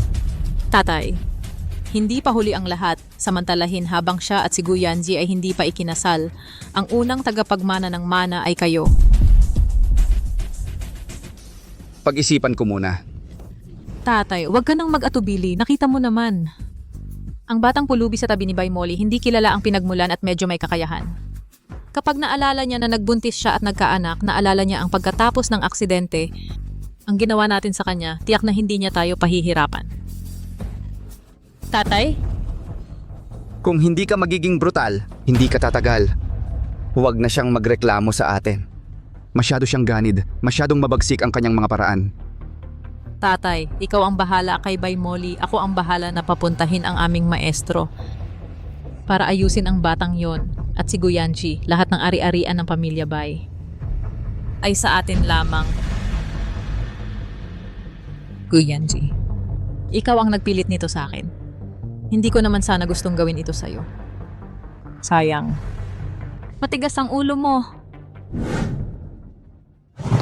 Molly, pakinggan mo muna ako. Malinis ang relasyon ko at ni Bay Susu. Talagang wala. Huwag kang maniwala sa kung ano-ano ang sinasabi niya. Nakita ko. Ano ang nakita mo? Nakita kitang kasama si Bay Susu sa hotel, sa kama. Mommy, hindi lahat ng nakikita ay totoo. Nangangako ako. 4 na taon na ang nakalipas. Sa gabi ng Haicheng Chamber of Commerce, pumunta ako sa hotel room para hanapin ka. Nakita kitang kasama si Bay Susu na natutulog sa iisang kama. Yung business party 4 na taon na ang nakalilipas. Bago lang ako noon nakalabas sa ospital. Sa party uminom ako ng isang baso ng alak. Medyo nahihilo na ako. Kaya pinauwi ako ni Assistant Lee sa aking kwarto. Pero sa loob ng kwarto ko talagang imposibleng nandoon si Bay Susu. Hindi. Nakita mo talaga? Bakit hindi mo siya ipinaaresto? Paano kung samantalahin niya na lasing ako at lapastanganin ako? Umalis ka lang ng ganon, hindi mo ako inalagaan? Maaari mo namang sampalin ako para magising. Tumahimik ka nga! Ang sinasabi ko nung panahong yon. Daddy, Mommy, halatang halata na may nagtangka sa inyo. Si Daddy at Mommy pagdating sa isa't isa bumababa ang talino. Kung wala si Fubao sa pamilyang ito, magkakawatak-watak ito. Muli maniwala ka sa akin. Hindi ako yung klasing taong walang pananagutan. Kung mayroon man sa amin ni Bay Susu kung ano man hindi ko sasabihin sa iyo. Hindi sasabihin ko sa iyo. Hindi na mahalaga ang mga iyon. Ang mahalaga ay mula pa noong 5 taon na ang nakalipas tayo ay pinagplanuhan na. Kasama na ang aksidenteng iyon posibleng itinakda ng mga may masamang hangarin. Tuwing nakikita ko si Fubao parang may koneksyon ako sa kanya. At talagang nagdadalang tao ako noon. Posible kaya na si Fubao ay talagang anak ko? Paano naging hindi mahalaga? May karangalan akong ipagtatanggol. Gusto kong panatilihin ang aking karangalan dito sa mundo. Kung hindi ka maniniwala sa akin, magpapakamatay ako para patunayan ito. Bago ka mamatay, tulungan mo ako at si Fubao na magpa-DNA test.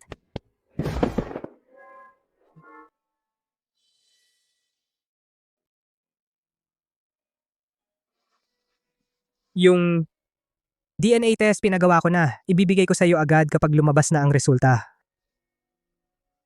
Daddy, maging maingat ka naman. Mga lalaki kailangang protektahan din ang sarili. Tara na. Hindi. Molly, kailangan mong maniwala sa akin. Fubao, sabihin mo kay Mami na maniwala siya sa akin. Kung hindi siya maniniwala, talagang tatalon ako. Tatalon na ako. Mommy, medyo inosente si Daddy. Dapat ba nating hintayin siya? Gusto kong maalala ang nangyari noong taong iyon. Gusto kong malaman kung ano talaga ang nangyari sa pagitan namin ni Gu Yanji. Gusto ko ring malaman kung itong batang ito ay talagang anak ko. Hindi na kailangan. Fubao, bukas dalhin mo ako sa master mo. Okay ba?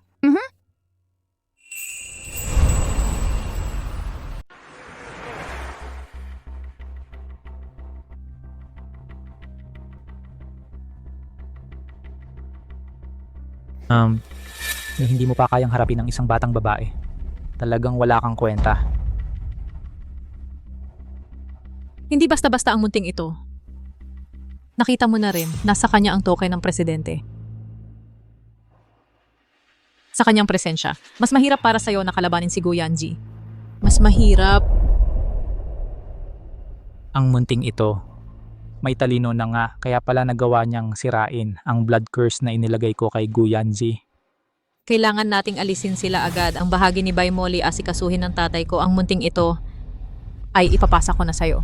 Ang batang yon, naglakas loob siyang guluhin ang mga plano ko, kaya't dapat siyang mawala.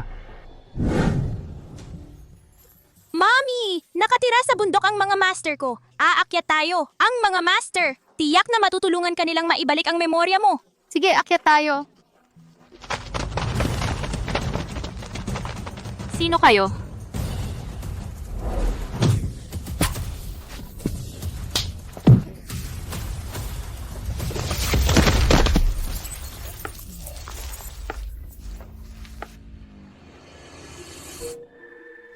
Hubao? Mommy! Boss Gu, ang DNA test na hiniling nyo, lumabas na ang resulta. Kayo at si Fubao, pati na si Miss Bai Molly, at ang test kay Fubao, nandito na lahat. Nakuha ko. Nakuha. Oo nga pala, yung pag-iimbestiga sa yaya na sinabi nyo may nahanap akong mga bakas. Bago kayo na aksidente, may nagpadala ng malaking halaga sa yaya.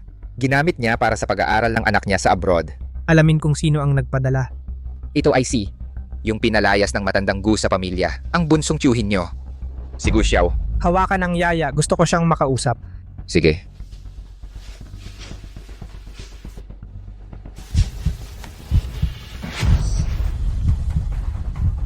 Fubao, talagang anak ko at ni Molly. Wisit. Hindi ko sila naprotektahan, ang mag-ina. Mama! Huwag ninyong saktan ang mama ko! Mama! Itong bata, napakagaling na cultivator pala. Mukhang kung hindi siya aalisin agad, malaking problema ito sa hinaharap. Mama!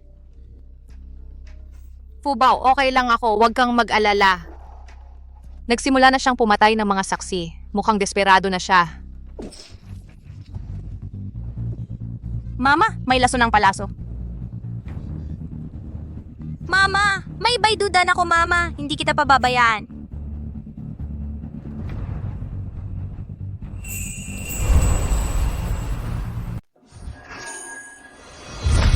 Lahat ng aking enerhiya ibinigay ko na kay Mama.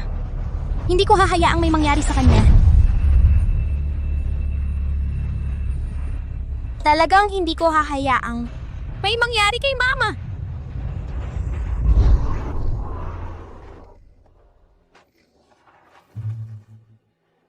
Sagipin. Sagipin si Mama.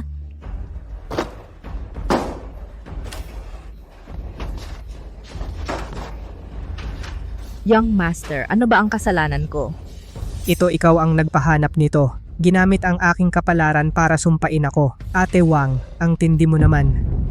Young Master, mali po kayo. Young Master, hindi po ako. 5 taon na ang nakalipas, si Gu Xiao ay nagpadala sa iyong account ng 5 milyon para sa iyong anak na mag-aral sa ibang bansa. Si Gu Xiao ay sanay sa paggamit ng ganitong kapangyarihan para manakit ng iba, kaya nga siya pinalayas ng matandang Ginoo mula sa pamilya Gu. Sabi mo walang kinalaman sa'yo? May ebidensya na. Gusto mo pa ring magkaila? Young Master, pakinggan ninyo ako. Nadala lang ako ng sandali. Talagang hindi ko alam na masama ito para sa inyo. Sabi ni Gu Xiao pang protekta sa bahay daw ito. Ayaw mong magsabi ng totoo. Mukhang ayaw na ng anak mong umuwi mula sa ibang bansa. Young Master, alam ko na ang pagkakamali ko. Alam ko na po ang mali ko, Young Master. Si Gu Xiao. Si Gu Xiao ang nag-utos sa akin, pero hindi ko alam kung para saan ang estatwang ito. Ngayon, sasabihin ko sa'yo. Ang ganitong kapangyarihan ay nagpapahina sa katawan hanggang sa bigla ang mamatay. Young Master, patawarin ninyo ako ngayon. Talagang hindi ko alam na masama ito sa inyo. Ang aksidente nung 5 taon na ang nakalipas, si Gu Xiao rin ang may gawa, di ba? Ang aksidente sa sasakyan 5 taon na ang nakalipas. Si Gu Xiao rin ang may gawa, di ba? Ayaw ko magsalita.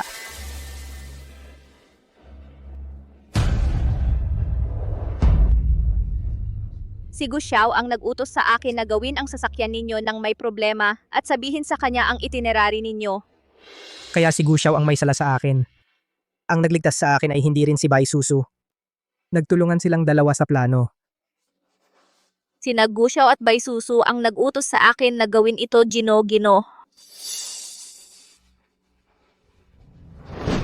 Nitong mga nakaraang taon, ano ang ginawa ninyo kay Molly?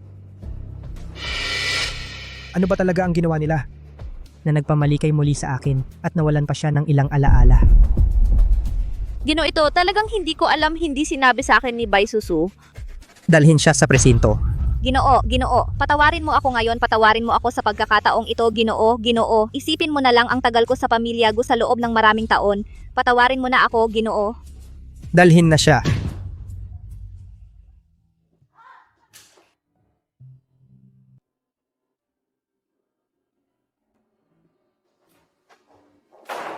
Ginoong Gu, may nangyari, humihingi ng tulong si Binibining Fubao. Sabi na sugatan si Binibining Bai Molly. Ano ang sinasabi mo?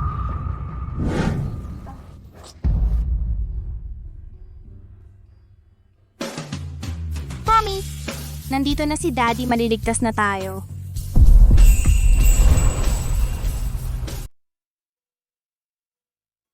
Nanay, Fubao, kumusta ka na? Tatay, kasalanan ko lahat. Hindi ko na ipagtanggol si nanay, kaya nasaktan si nanay. Fubao, may doktor na nag-aalaga kay nanay. Ako'y okay lang. Kaya kong gamutin ang sarili ko. Hintayin natin si nanay. Ginoong Gu. Nakuha na ang palaso. Walang malubhang pinsala. Balat lang ang nasugatan. Pero may malakas na lason ang palaso, pero walang senyales ng pagkalason ang nasugatan.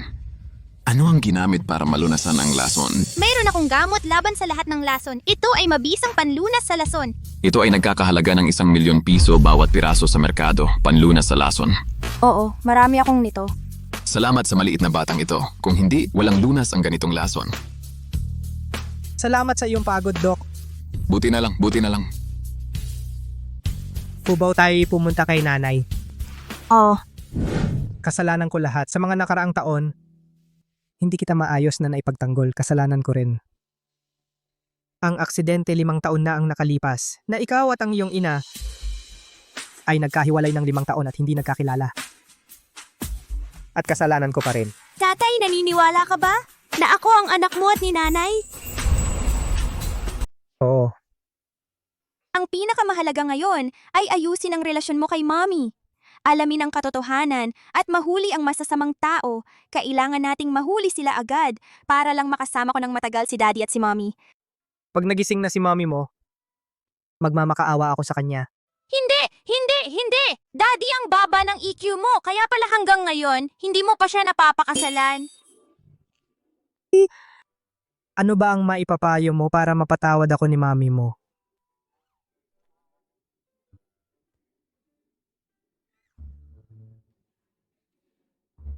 Epektibo kaya ito? Daddy, maniwala ka sa akin. Siguradong epektibo ito. Tubig.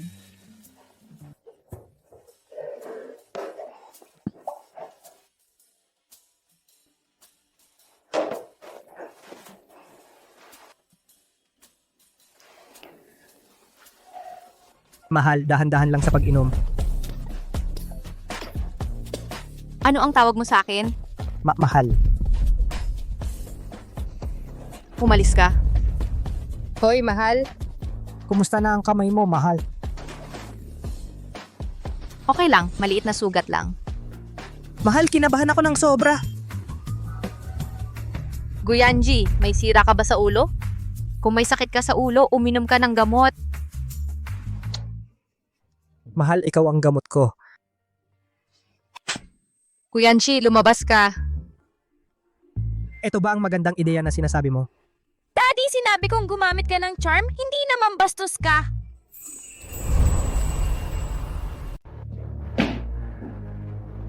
May mood ka pa magtsaa dito. Ligtas na si Bai Molly. Hindi naman talaga siya namatay. Ang cute-cute niya, ang galing talaga. kung hindi ako mabilis tumakbo, baka hindi na rin ako nakauwi.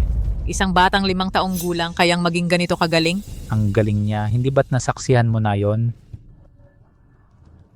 Kung malalaman ni Bay Molly at ni Guyanji na may anak pala silang babae nun, Yung maliit na yon, anak pala ni Bay Muli at ni Guyanji. mukha nga ang laki ng pagkakahawig niya kay Bay Molly. Talagang hindi pa niya oras mukhang ito na ang tadhana. Hindi dapat malaman nila ang nangyari 5 taon na ang nakalipas. Kung hindi, pupulbusin nila tayo. Alam ko na ang gagawin. Una, sundin ang orihinal na plano, sirain ang relasyon nila. Tapos talunin ng isa-isa.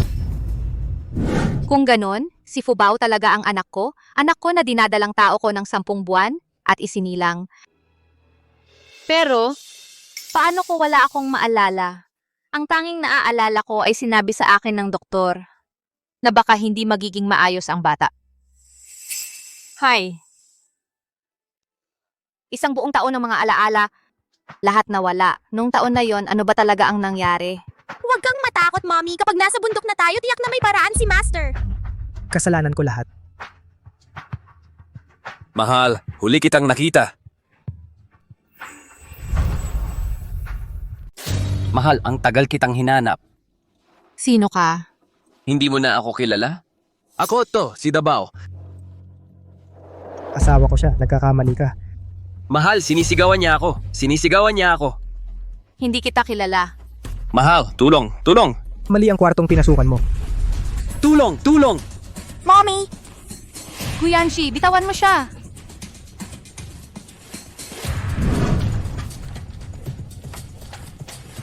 Tingnan mo. Binilhan kita ng asawa, anak. May asawa na si Dabao. Tayo ba ay nagkakilala? Ikaw ang asawang binili para sa akin ni nanay. Hindi ko nga siya tinatawag na asawa. Sino ka ba?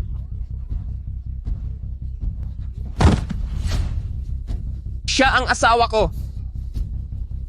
Are, Dabao, bakit ka nandito? Kuya Yancy, Dabao, hindi naman siya nagsisinungaling, di ba? Nagpakasal si ate kay Dabao. Huwag mo sanang sisihin si ate. Masamang babae, anong ginagawa mo rito? Kuya Yancy, narinig kong nasugatan si ate. Dumalaw ako para bisitahin siya. Hindi ko inaasahang nakalabas si Dabao. Kilala mo siya? Ate, hindi ko alam. Bakit kaya nakalabas si Dabao? Sasabihin ko kay Kuya Yancy, huwag mo sana akong sisihin. Pero hindi magtatagal ang lihim. Para sa reputasyon mo, itago man ni tatay si Dabao ng matagal. Pero may araw din na malalantad ang katotohanan. Palakang nagpapanggap. Puro ka lang kakak. Ang daldal ng bunganga mo. Bakit hindi mo na lang dilaan ng inidoro? Kuya Yancy, pakinggan mo siya. Walang modo.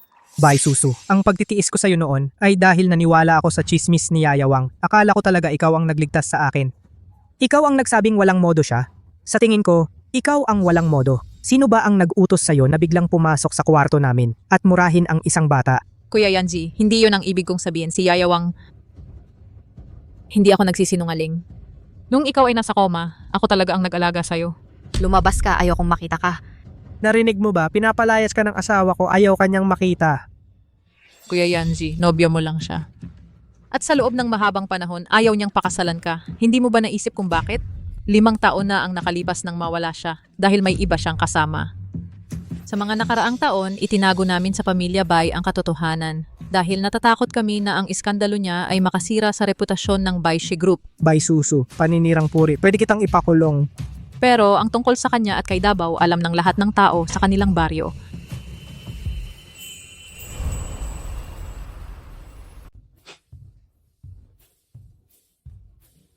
Isang ganito lang taong may konting sira sa ulo. Sa tingin mo ba maniniwala kami sa kanya? Dabao, nasaan ang ebidensya? Ilabas mo. Ilabas mo. Itsumaiting litrato ng asawa ko. Sabi ko ilabas mo. Hindi ko ipapakita sa inyo. Walang kwenta. Ang taong ito parang may konting naaalala ako. Mommy, ang masamang babae na ito halatang nagpapanggap at naninirang puri. Huwag kang makialam. Ako na ang bahala.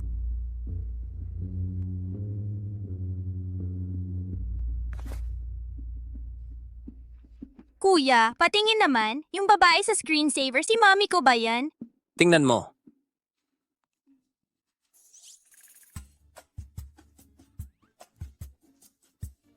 Kuya, parang sa tingin ko kamukha niya ito. Tingnan mo ang mga mata, ang mga labi, ang itsura. Pareho ba sa kanya?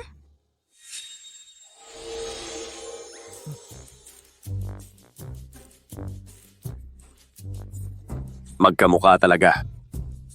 Sa totoo lang, siya ang asawa mo. Anong kalokohan ang sinasabi mo? Anong problema? Hindi malinaw ang muka sa litrato. Sino ang makakapagpatunay na si mami ko yan? Para sa akin kamukha mo. Asawa, ikaw ang asawa ko. Ikaw ang asawa ko. Asawa ko talaga. Bye, Susu. Kung nakahanap ka na pala ng napakagandang asawa, bakit hindi mo sinabi sa amin? Itinatago mo pa ang napakagandang asawa. Kung sinabi mo lang sa akin, siguradong bibigyan kita ng malaking sobre. Bitawan mo ako. Yan, Jiggy, huwag kang maniwala sa kalokohan niya. Sirain lang yan. Alam mong sirain, dinala mo pa para manira ng asawa ko. Bye, Susu. Pinapayuhan kitang huwag magpakalabis. Bye, Molly. Akala mo wala akong ibang ebidensya. Hintayin mo lang. Umalis ka. Umalis na ang asawa mo, hindi mo hahabulin? Asawa!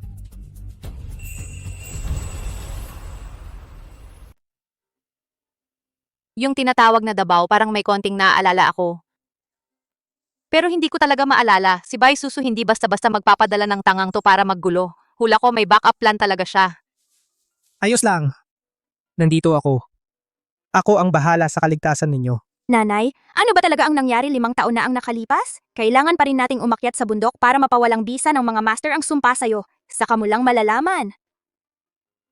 Baby, pwede bang bumaba ang mga master? Gagastusan ko sila ng malaki. May kasunduan ng mga master. 7 taon silang magre-retiro sa bundok. Walang sino mang pwedeng bumaba. 5 taon na ngayon. Ganito na lang, kapag gumaling na ang nanay mo, sabay tayong aakyat sa bundok.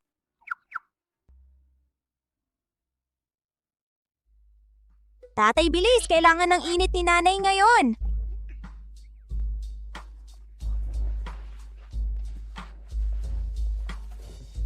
Magiging mainit ka na kapag isinuot mo ito. Halika.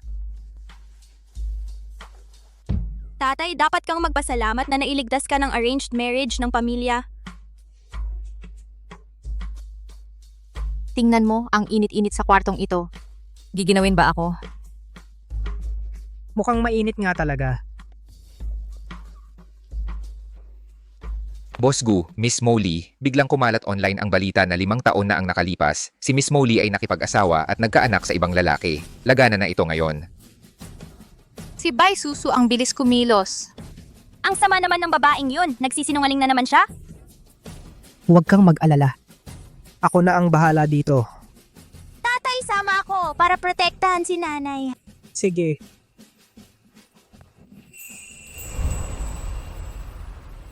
Halika kayong lahat. Halika tingnan ninyo. Halika. Sasabihin ko sa inyo. Halika kayong lahat. Ma, uwi na tayo.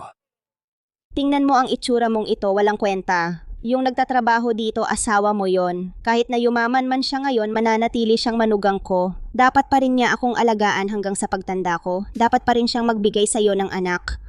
Uwi na tayo, magagalit ang misis. Tumahimik ka, walang kwentang tao.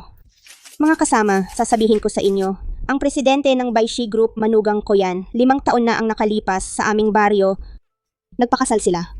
Pagkapanganak niya, tumakas siya. Ngayon, naging malaking presidente na siya. Ayaw na kaming kilalanin ng anak ko. Hindi pwede yon.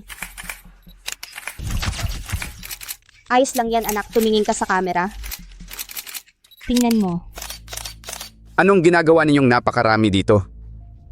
G-Bai, sabi po ng babaeng ito, ang anak ninyong si Bai Molly ay manugang niya. Ano po ba ang nangyari?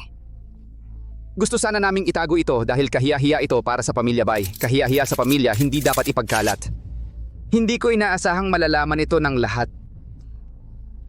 Paumanhin talaga. Bata pa ang ate ko, 5 taon na ang nakalipas, hindi pa mature. Hindi ko alam kung paano napakasal siya sa taong itong si Dabaw. Narinig ko rin na nagkaanak sila. Ang aming pamilyang Bai ay patuloy na nagtatago ng sekretong ito. Talagang hindi na namin kayang itago. Ngayon ba ang halaga ng pagpapakalat ng maling balita ay napakababa na? Kuya Yanji, hindi ako nagsisinungaling. Sino ang nagsisinungaling? Totoo ang lahat ng sinasabi ko. Si Bay Molly ang manugang ko. At kasama ng anak kong si Davao, nagkaroon sila ng isang anak na babae. Masamang lola, kapag nagsinungaling ka, hahaba ang ilong mo.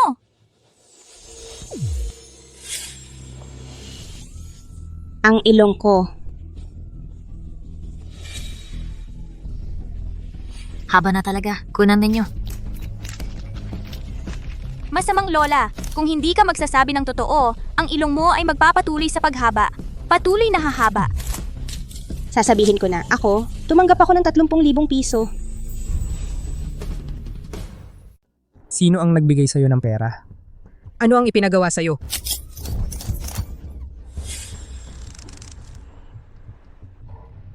Kahit mamatay ako, okay lang. Hindi pwedeng may mangyari kay Daba. Wala akong alam talaga. 30,000 lang ang tinanggap ko. Tumawag sa akin yung tao, sabi niya sabihin ko daw na si Bay Molly ay manugang kong babae. Hindi ko nga alam, wala na akong alam sa lahat. Ang ilong ko. Ayaw mo pang magsabi? Dali na yan. Umuwi na kayong lahat, umalis na kayo. Bilang tunay na ama ni Molly at kapatid niya, dinala pa ninyo ang napakaraming media para siraan ang sarili mong anak na babae. Ang intensyon nyong dalawa, halata na. Ito ay usapang pamilya ng mga bay. Ikaw isang dayuhan, hindi pa kayo kasal, huwag ka nang makialam. Paano kung makikialam ako? Huwag kang masyadong magmalaki. Ang mga usapin ng pamilya bay, hindi mo dapat pakialaman. 5 taon na ang nakalipas, nawawala si Molly ng 1 taon at nawalan pa ng memorya. Iimbestigahan ko ito ng mag-isa. Kapag nalaman kong may kinalaman kayo sa likod nito, ang mga lumang utang at bago, sabay-sabay nating pag-uusapan. Umalis na tayo.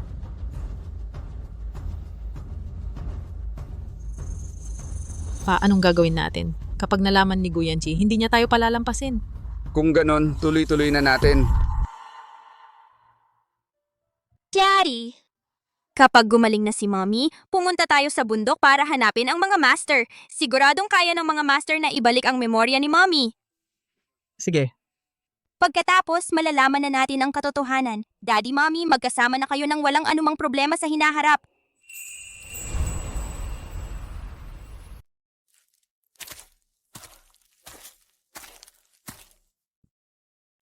Iyon ang bundok wolong.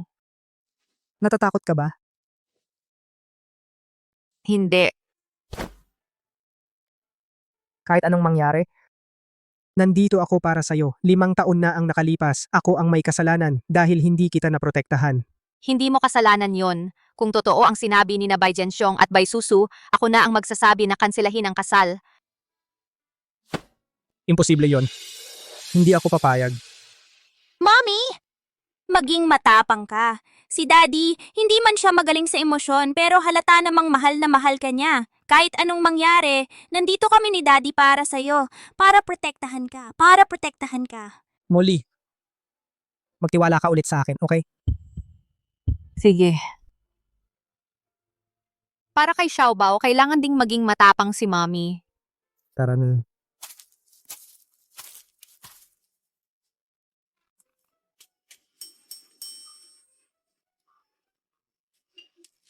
Mga master, nandito na ako!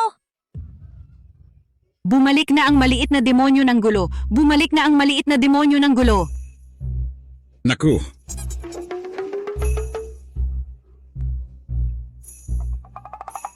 Maliit na Fubao, pagbaba mo, nakita mo na ba ang mga magulang mo? Ang paggawa ng mga bagay, hindi pwedeng tumigil ka sa kalagitnaan.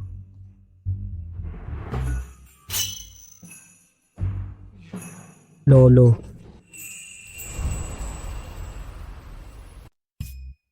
Sino to? Nagkamali ka ng pagkakilala. Lolo, bigla ka na lang nawala. Hindi namin alam kung buhay ka pa o patay na. Iniwan mo ang samahan ng negosyo at ang pamilya Gu. Walang kahit anong balita. Bakit? Pangalawa? Pangatlo? kayo na ang mag-usap. Isasara ko ang pinto. Lolo.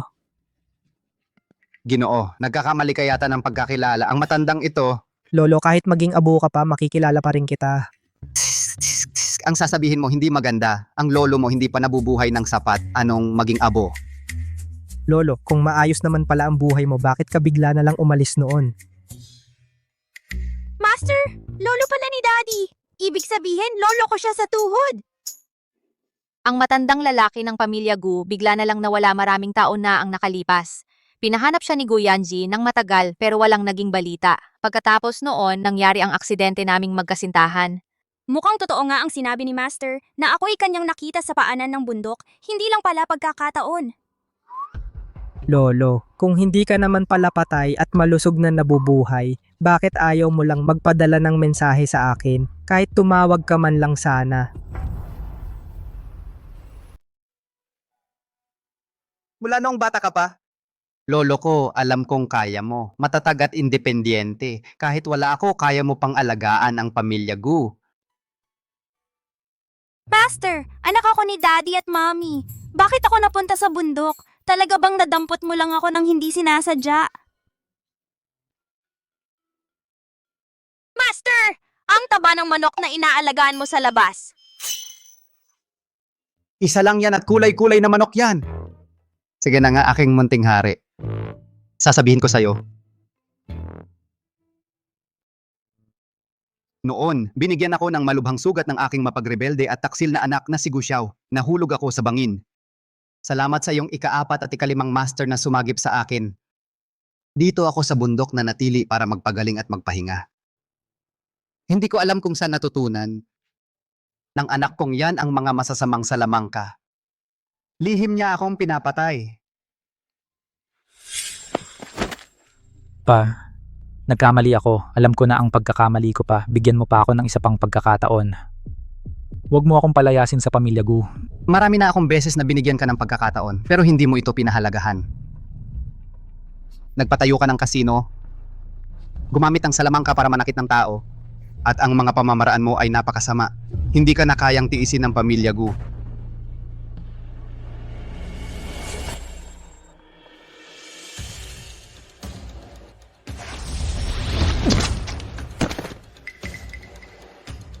Matandang yan. Nagmakaawa na ako ng ganito, ayaw mo pa rin akong patawarin. Huwag mong sisihin kung magiging brutal ako. Anak kang rebelde. Ginamit mo pa ang ganitong salamangka. Akala mo ba talagang masama ang pangangatawan ng panganay mong anak kaya namatay ng maaga dahil sa pagdugo?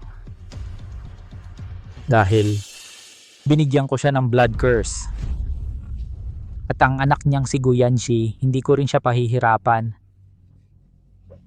Kapag patay na kayong lahat, mapapasa akin na lang ang pamilya Gu. Hahaha. Anak kang taksil. Tumayo ka.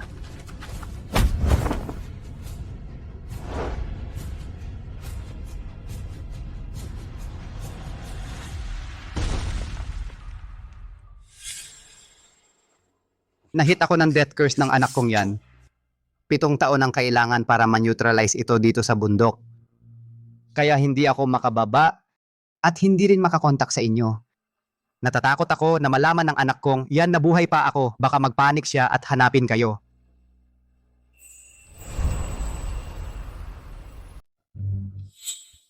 Galing sa maitim na estatwang yon. Ginamit ng taong iyon ang parehong paraan para kay tatay. Buti na lang, naalis ko na ang blood curse.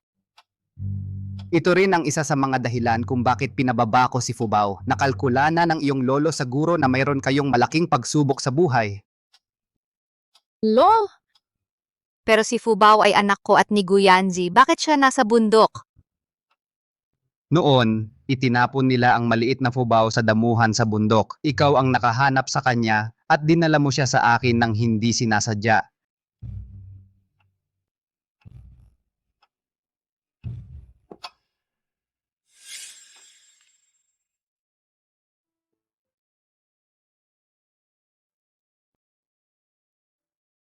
Ito ang bracelet na iniwan sa akin ni Lola.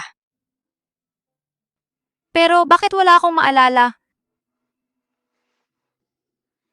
Master! Binigyan ng sumpa si nanay na nagsiyal sa kanyang mga alaala. Sa kakayahan ko, hindi ko ito maaalis. Kaya umakyat ako rito para humingi ng tulong.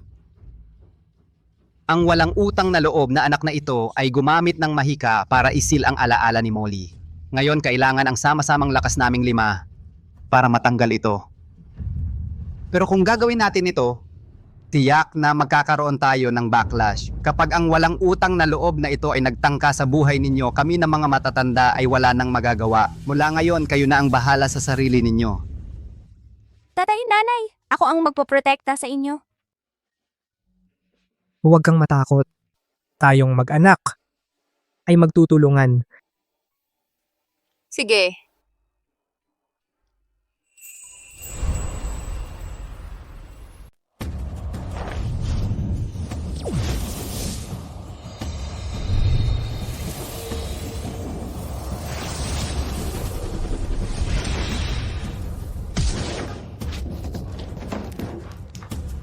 Guro!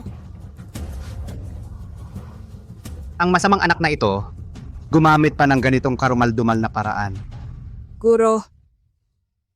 Fubao, ayos lang ang guro mo. Kapag gumaling na ang nanay mo, sumama ka sa tatay mo at pababa na ng bundok. Guro, ako na ang may iwan. Hindi kailangan ng guro mo na samahan ka, munting Fubao. Mas kailangan ka ng tatay at nanay mo.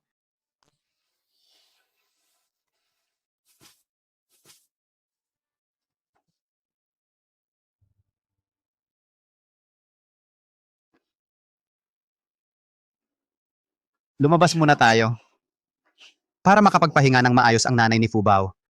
Ang masamang anak na ito, Kaya niya tinaplak ang alaala ni Molly. tiyak na meron siyang katotohanang itinatago. Hayaan nating si Molly mismo ang mag-isip-isip.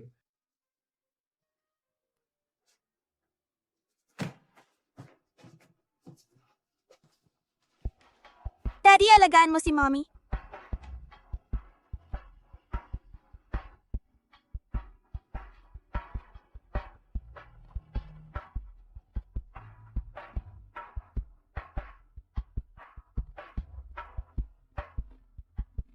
Kasalanan ko ang lahat. Huwag mo akong hawakan. Bitawan mo ang anak ko.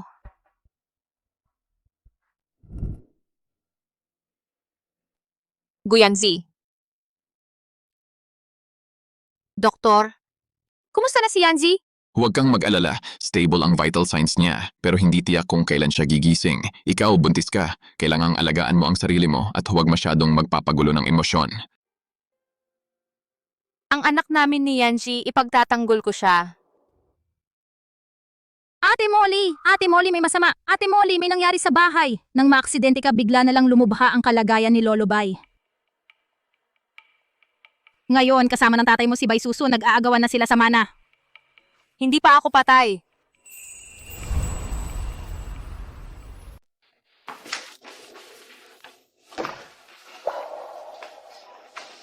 Ate, sabi ng doktor, Ginoong Gu, hindi pa alam kung kailan magigising. Nawawala ang matandang lolo ng pamilya Gu tapos na-aksidente kami ni Yanji. Mabigat ang karamdaman ng lolo. Sina Bai Jianxiong at Bai Susu. Naglalaban para sa mana. Talagang hindi ito aksidente. Huwag kang mag-alala, Yanji. Titiyakin kong malaman ang totoo kung sino talaga ang may pakana nito sa amin. Talagang hindi ko sila palalampasin. Tay, hindi ba't sinabi mo na kapag namatay na si Lolo, mapapasa atin na ang pamilya Bay? Sino ba ang mag-aakalang nag-iwan pala ng testamento yang matandang yan? Ibinigay ang Bay Group lahat ng shares kay Bay Molly. Paano ko malalaman na handa na pala siya?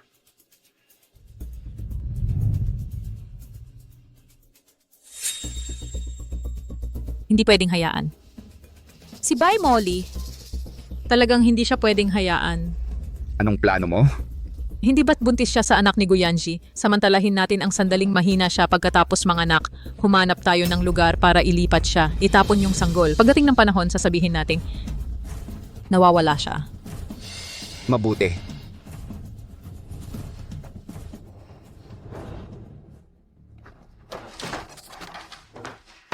Tingnan mo, nakahanap ako ng asawa para sa'yo. May asawa na si Davao. Nasaan ang bata? Ang ganda-ganda talaga ng itsura. Asawa kita. Oo, asawa mo siya. Ngayong araw, maghahanda ako para sa mga taga-baryo para ikasal kayo. Pagkalipas ng gabi, asawa mo na siya para magkaanak ka ng lalaki. Sige. asawa.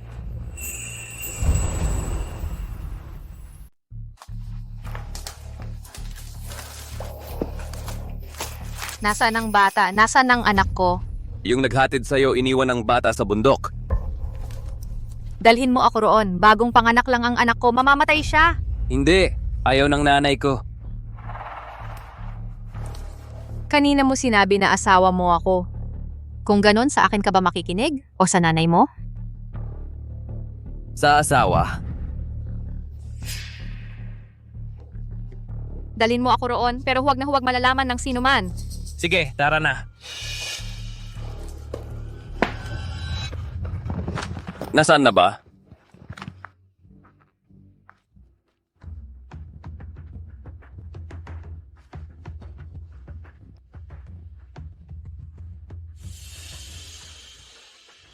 Huwag kang umiyak, baby. Nandito na si mama. Hanapin ninyo sa kabilang dako. Asawa. Tumakbo ka na. Nandito na sila. Takbo na, asawa. Dabaw. Nasa harapan lang. Hulihin ninyo siya. Huwag, umakyat na ang babaeng iyon sa bundok Wolong at ang bundok ay puno ng mga nakalalasong insekto at mababangis na hayop. Tiyak na mamamatay siya roon. Bundok Wolong? Oh. Nanay, huwag ninyong hulihin ang asawa ko. Walang kwenta ka. Mahirap na nga lang na makabili ng may bahay para sa'yo.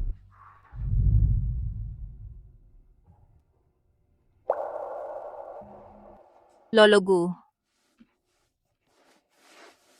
Ligtas dito, huwag kang matakot. Lolo Gu, may nangyari kay Yanji. Pagkatapos ng aksidente, 1 taon na siyang walang malay. Hanggang ngayon, hindi pa siya nagigising. Sayang lang, nasugatan ako ng walang utang na loob na anak kong si Guxiao. Kaya hanggang ngayon, hindi ako makababa. Delikado sa ibaba. Ngayon ang mga pamilya Bai at Gu ay napapaligiran ng mga kaaway.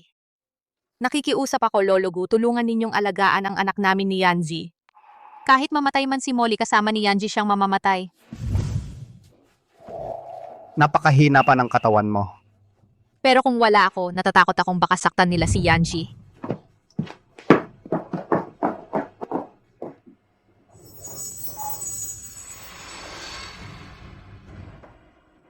Ang batang ito ay isa palang pinili ng tadhana.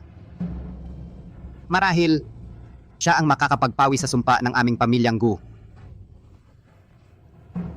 Tatawagin na lang kitang Munting Fubao.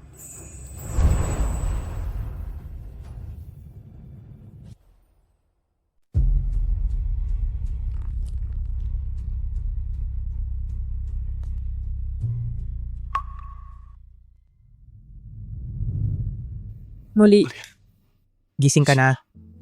Kuyanji, Nandito ako. nandito ka pa? Nandito ako. Palagi akong nandito para sa'yo. Hinding-hindi kita iiwan. Sina Bai Susu at Bai Zhenxiong? Sinamantala nila ang pagkapanganak ko kay Fubao nang ako'y mahina at ipinagbili nila ako kay nanay ni Dabaw. Buti na lang kahit medyo tanga si Dabaw. Mabait naman siya. Pinalaya niya ako. Hawak-hawak ko si Fubao, napadpad ako sa bundok pagkatapos nakilala ko si Lolo Gu. Bai Susu. Bai Zhenxiong, hindi ko sila palalampasin. Ipinagkatiwala ko si Fubao kay Lolo Gu at pagkatapos bumaba ako ng bundok.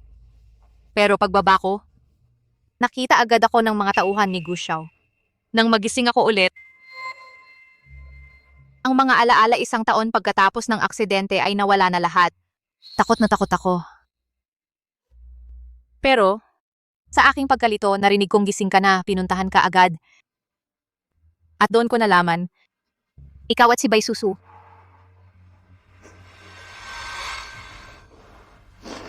Pag-iisipan ko ngayon, lahat iyon ay sina Bai Zhenxiong at Bai Susu ang nagplano ng patibong sa atin. Inakit nila tayo, pinag-away tayo at nagtalo tayo. Ayos lang. Talagang hindi ko sila palalampasin. Muntik nang mamatay si Lolo Gu sa kanila.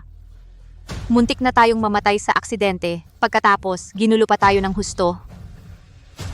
Panahon na para gumante. Mabuti at gising ka na. Mabuti at gising ka na. Daddy, Mommy, tutulungan ko kayong lumaban sa mga masasama. Sige. Ang ating Fubao ay tutulungan si Mami na lumaban sa mga masasama.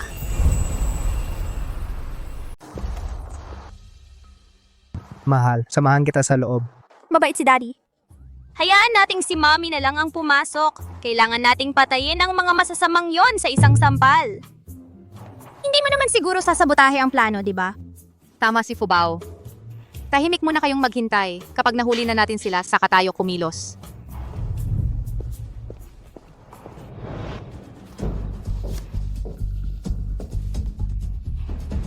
Ate, narinig kong sumama ka kay Fubao sa bundok para hanapin ang kanyang guro.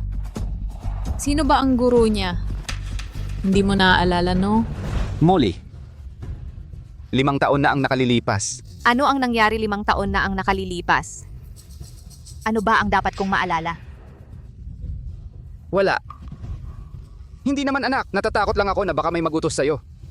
Nasirain ang samahan nating mag-ama. Bakit mo ba ako pinatawag ngayon? Marami akong ginagawa. Sa kumpanya, ang dami-daming bagay ang kailangan kong asikasuhin.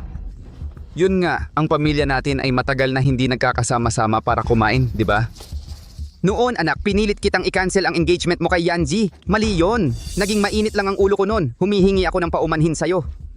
Tama ate, hindi na kita aagawan pa ni Brother Yanji. Marami akong nilutong masasarap na pagkain, paborito mo ang lahat. Tara sabay-sabay tayong kumain. Ikaw ang nagluto? Baka malason ako. Ano? Paano naman mangyayari yon? Biro lang. Ano ba, magkakapamilya pa rin naman tayo. Ibinigay ni Lolo sa akin ang buy group. Alam ko, hindi ka komportable. Tara, kumain na tayo. Kain. Kain na tayo. Ate, ako mismo ang nagluto nito. Tikman mo. Isipin mo na lang na ito'y aking paghingi ng tawad sa'yo.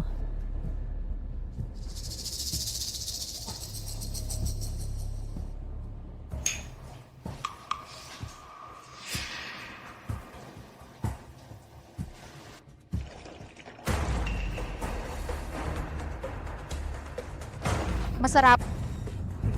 Bye, Molly. Hindi na namin kailangan ang presensya mo. Pagkatapos mong kainin ito, maglakad ka ng maayos patungo sa kamatayan mo.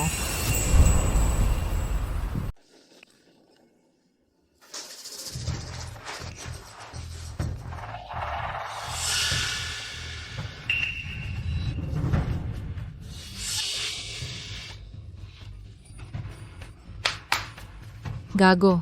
Ihatid mo siya sa tabi ng lawa, itapon mo siya sa lawa at malunod. Pagkatapos sabihin mo na lang na nawalan siya ng pag-asa at nagpakamatay sa lawa. Opo. Sabi mo napuksan na natin si Bay Molly. E di ang mana niya. Mapupunta na sa atin lahat. Pagkatapos ang natitira na lang ay yung maliit na iyon at si Gu Yanji. Gu Yanji. Binigyan ko na siya ng pagkakataon. Siya mismo ang hindi nagpahalaga. Huwag mo na akong sisihin. Kung ako man ay maging mabagsik.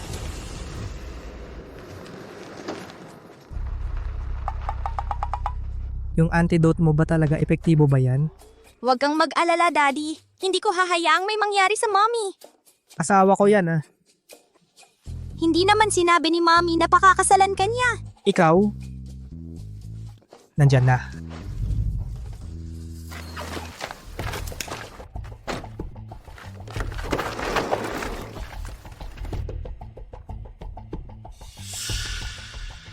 Tigilan mo yan. Huwag kang gagalaw.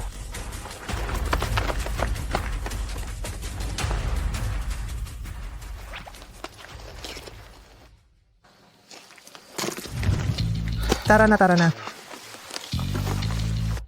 Bye, Susu. Bye, Jenshong. Ngayon, kumpleto na ang ebidensya ninyo sa pagpatay. Wala na kayong takas. Honey, okay ka lang ba? Okay lang ako. Salamat sa antidote ni Fubao. Mommy, panahon na para hulihin ang masasamang tao. Tungkol naman kay Gu Xiao, kailangan mong magdobleng ingat. Mahirap siyang kalaban. Huwag kang mag-alala, hindi kita hahayaang maging balo. Tumahimik ka na. Tumahimik ka na. May sasabihin ako sa inyong lahat ng isang malungkot na balita, si Molly. Dahil sa nangyari 5 taon na ang nakalipas, laging nalulungkot siya. Kagabi siya. Tumalon siya sa lawa at nagpakamatay. Ano? Totoo ba yan? Hindi na naagapan. Hindi pwede yon. Pinagkait ko ang balita dahil takot ako na maapektuhan ang Bai Group. Hindi ko inakala na ganito. Mag-iisip ang ate ko. Paano nangyari yon? Boss Bai, paano siya magpapakamatay? Ano ba talaga ang nangyari? Magpaliwanag ka? Mula ngayon, ako at si Susu, ang opisyal na mamamahala sa Bai Group.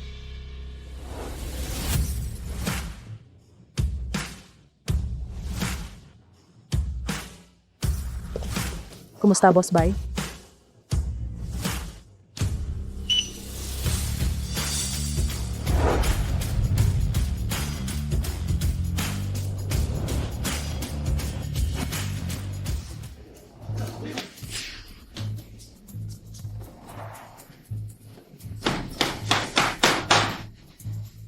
Ano? Ako ang mamamahala sa Bai Group. May problema ba kayo?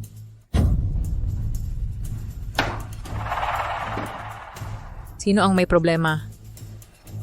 Sabihin nyo ngayon. Ako may problema ako.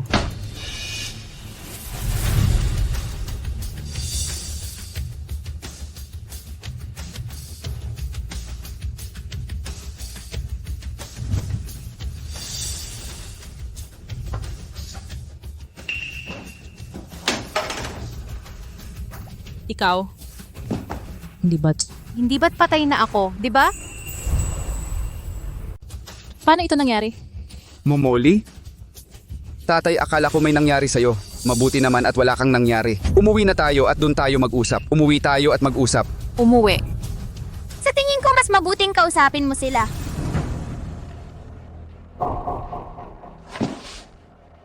Pa. Bye, Molly. Ano ba ang ibig mong sabihin? Ama mo ako. Ikaw pa rin. Ang kausapin mo sila. Sumama po kayo sa amin. Kasalukuyan kayong pinaghihinalaan sa pagpatay, pagkidnap at pagbebenta ng tao. Dalhin na! Huwag kang magingay. Bitawan niyo ako. Bye, Molly. Walang hiya kang anak. Bitawan nyo ako. By Molly, hindi kita palalampasin. Mommy, hanapin natin si Daddy.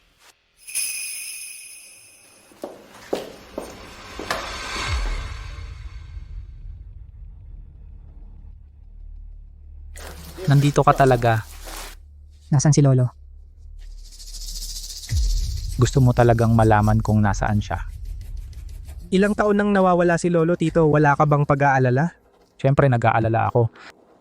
Mahal na mahal ka niya. Natatakot ako. Natatakot ako na mag-isa siya sa ilalim. At malungkot. Ikaw na lang. Mabuti. Ang sumama sa kanya.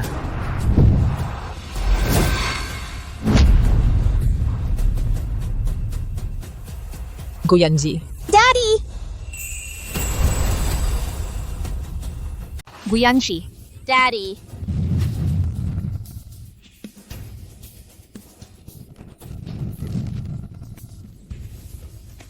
Fubao. Mommy, tara na tingnan natin si Daddy. Gago. Akala mo ba dahil may paboritismo ang Lolo, kaya niya ibinigay sa akin ang Gu Group? Mulat sa poll, patas lang ang laban natin. Nais pa nga ni Lolo na hatiin ang shares sa atin. Nang maglaon, napagtanto ni Lolo na masama ang intensyon mo. Kaya niya ibinigay sa akin ang kumpanya. Ang matandang yon, paborito ka talaga. Ang Gu Group, dapat talaga lahat ay akin. Lahat ay akin. Gu Xiao. Sina Bai Susu at Bai Zhenxiong, pagkatapos mahuli, isinumbong na nila lahat ng masamang ginawa mo. Lahat inamin nila. Nasa daan na sila papunta rito. Hindi ka na makakatakas. Maliit na babae, ikaw na naman ang sumira ng plano ko. Kung ganon, sabay tayong mamatay.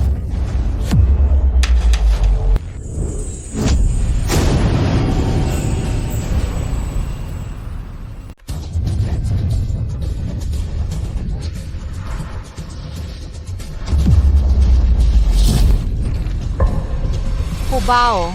Fubao. Daddy, dali, ilabas mo si Mommy. Hindi ko na kaya. Fubao. 5 taon na ang nakalipas, hindi kita naprotektahan ng mommy. Ngayong pagkakataong ito, protektahan kita ng mommy.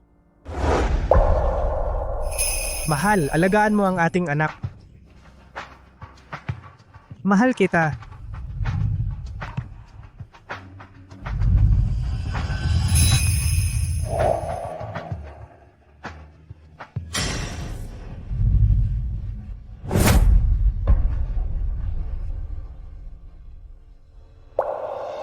Yanzi. Daddy. Yanzi. Daddy. Guyanji. Daddy. Guyanji.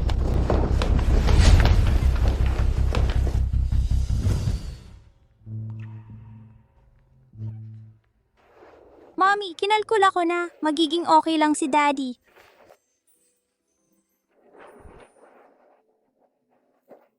Doktor, kumusta na?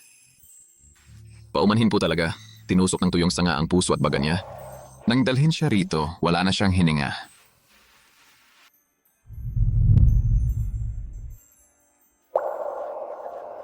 Guyanji. Sinungaling ka. Hindi mo ba sinabing pakakasalan mo ako? Sinungaling ka.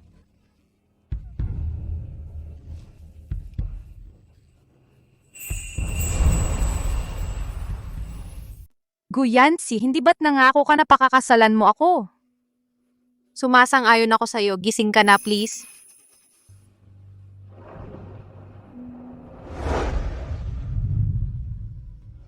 Mahal, nakaupo ka sa sahig. Anong ginagawa mo? Ang dumi-dumi ng sahig. Tumayo ka na.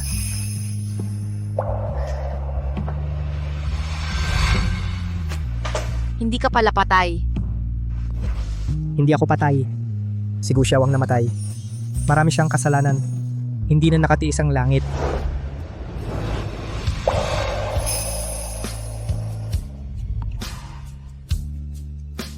Daddy, makisuyo ka na kay Mommy. Mahal. Pakakasalan mo ba ako? May iba pa ba akong pagpipilian? Ako na ang pinakamaganda. Kung hindi ako ang pipiliin mo, sino pa ba? Oo, pakakasalan kita. Ang saya-saya! Si Mommy ay pakakasalan na ni Daddy.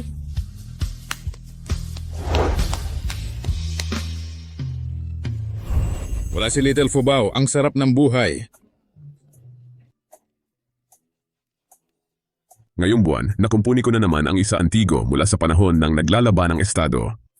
Ngayong wala si Fubao, ang mga kayamanan ko ay mananatiling buo at maayos. Ang aking 5-colored brocade phoenix ay nanganak na naman ng 6 na sisiw. Ngayon maaari nang mabuhay ng payapa at matiwasay. Master, bumalik na si Fubao. Ang maliit na demonyo. Bumalik na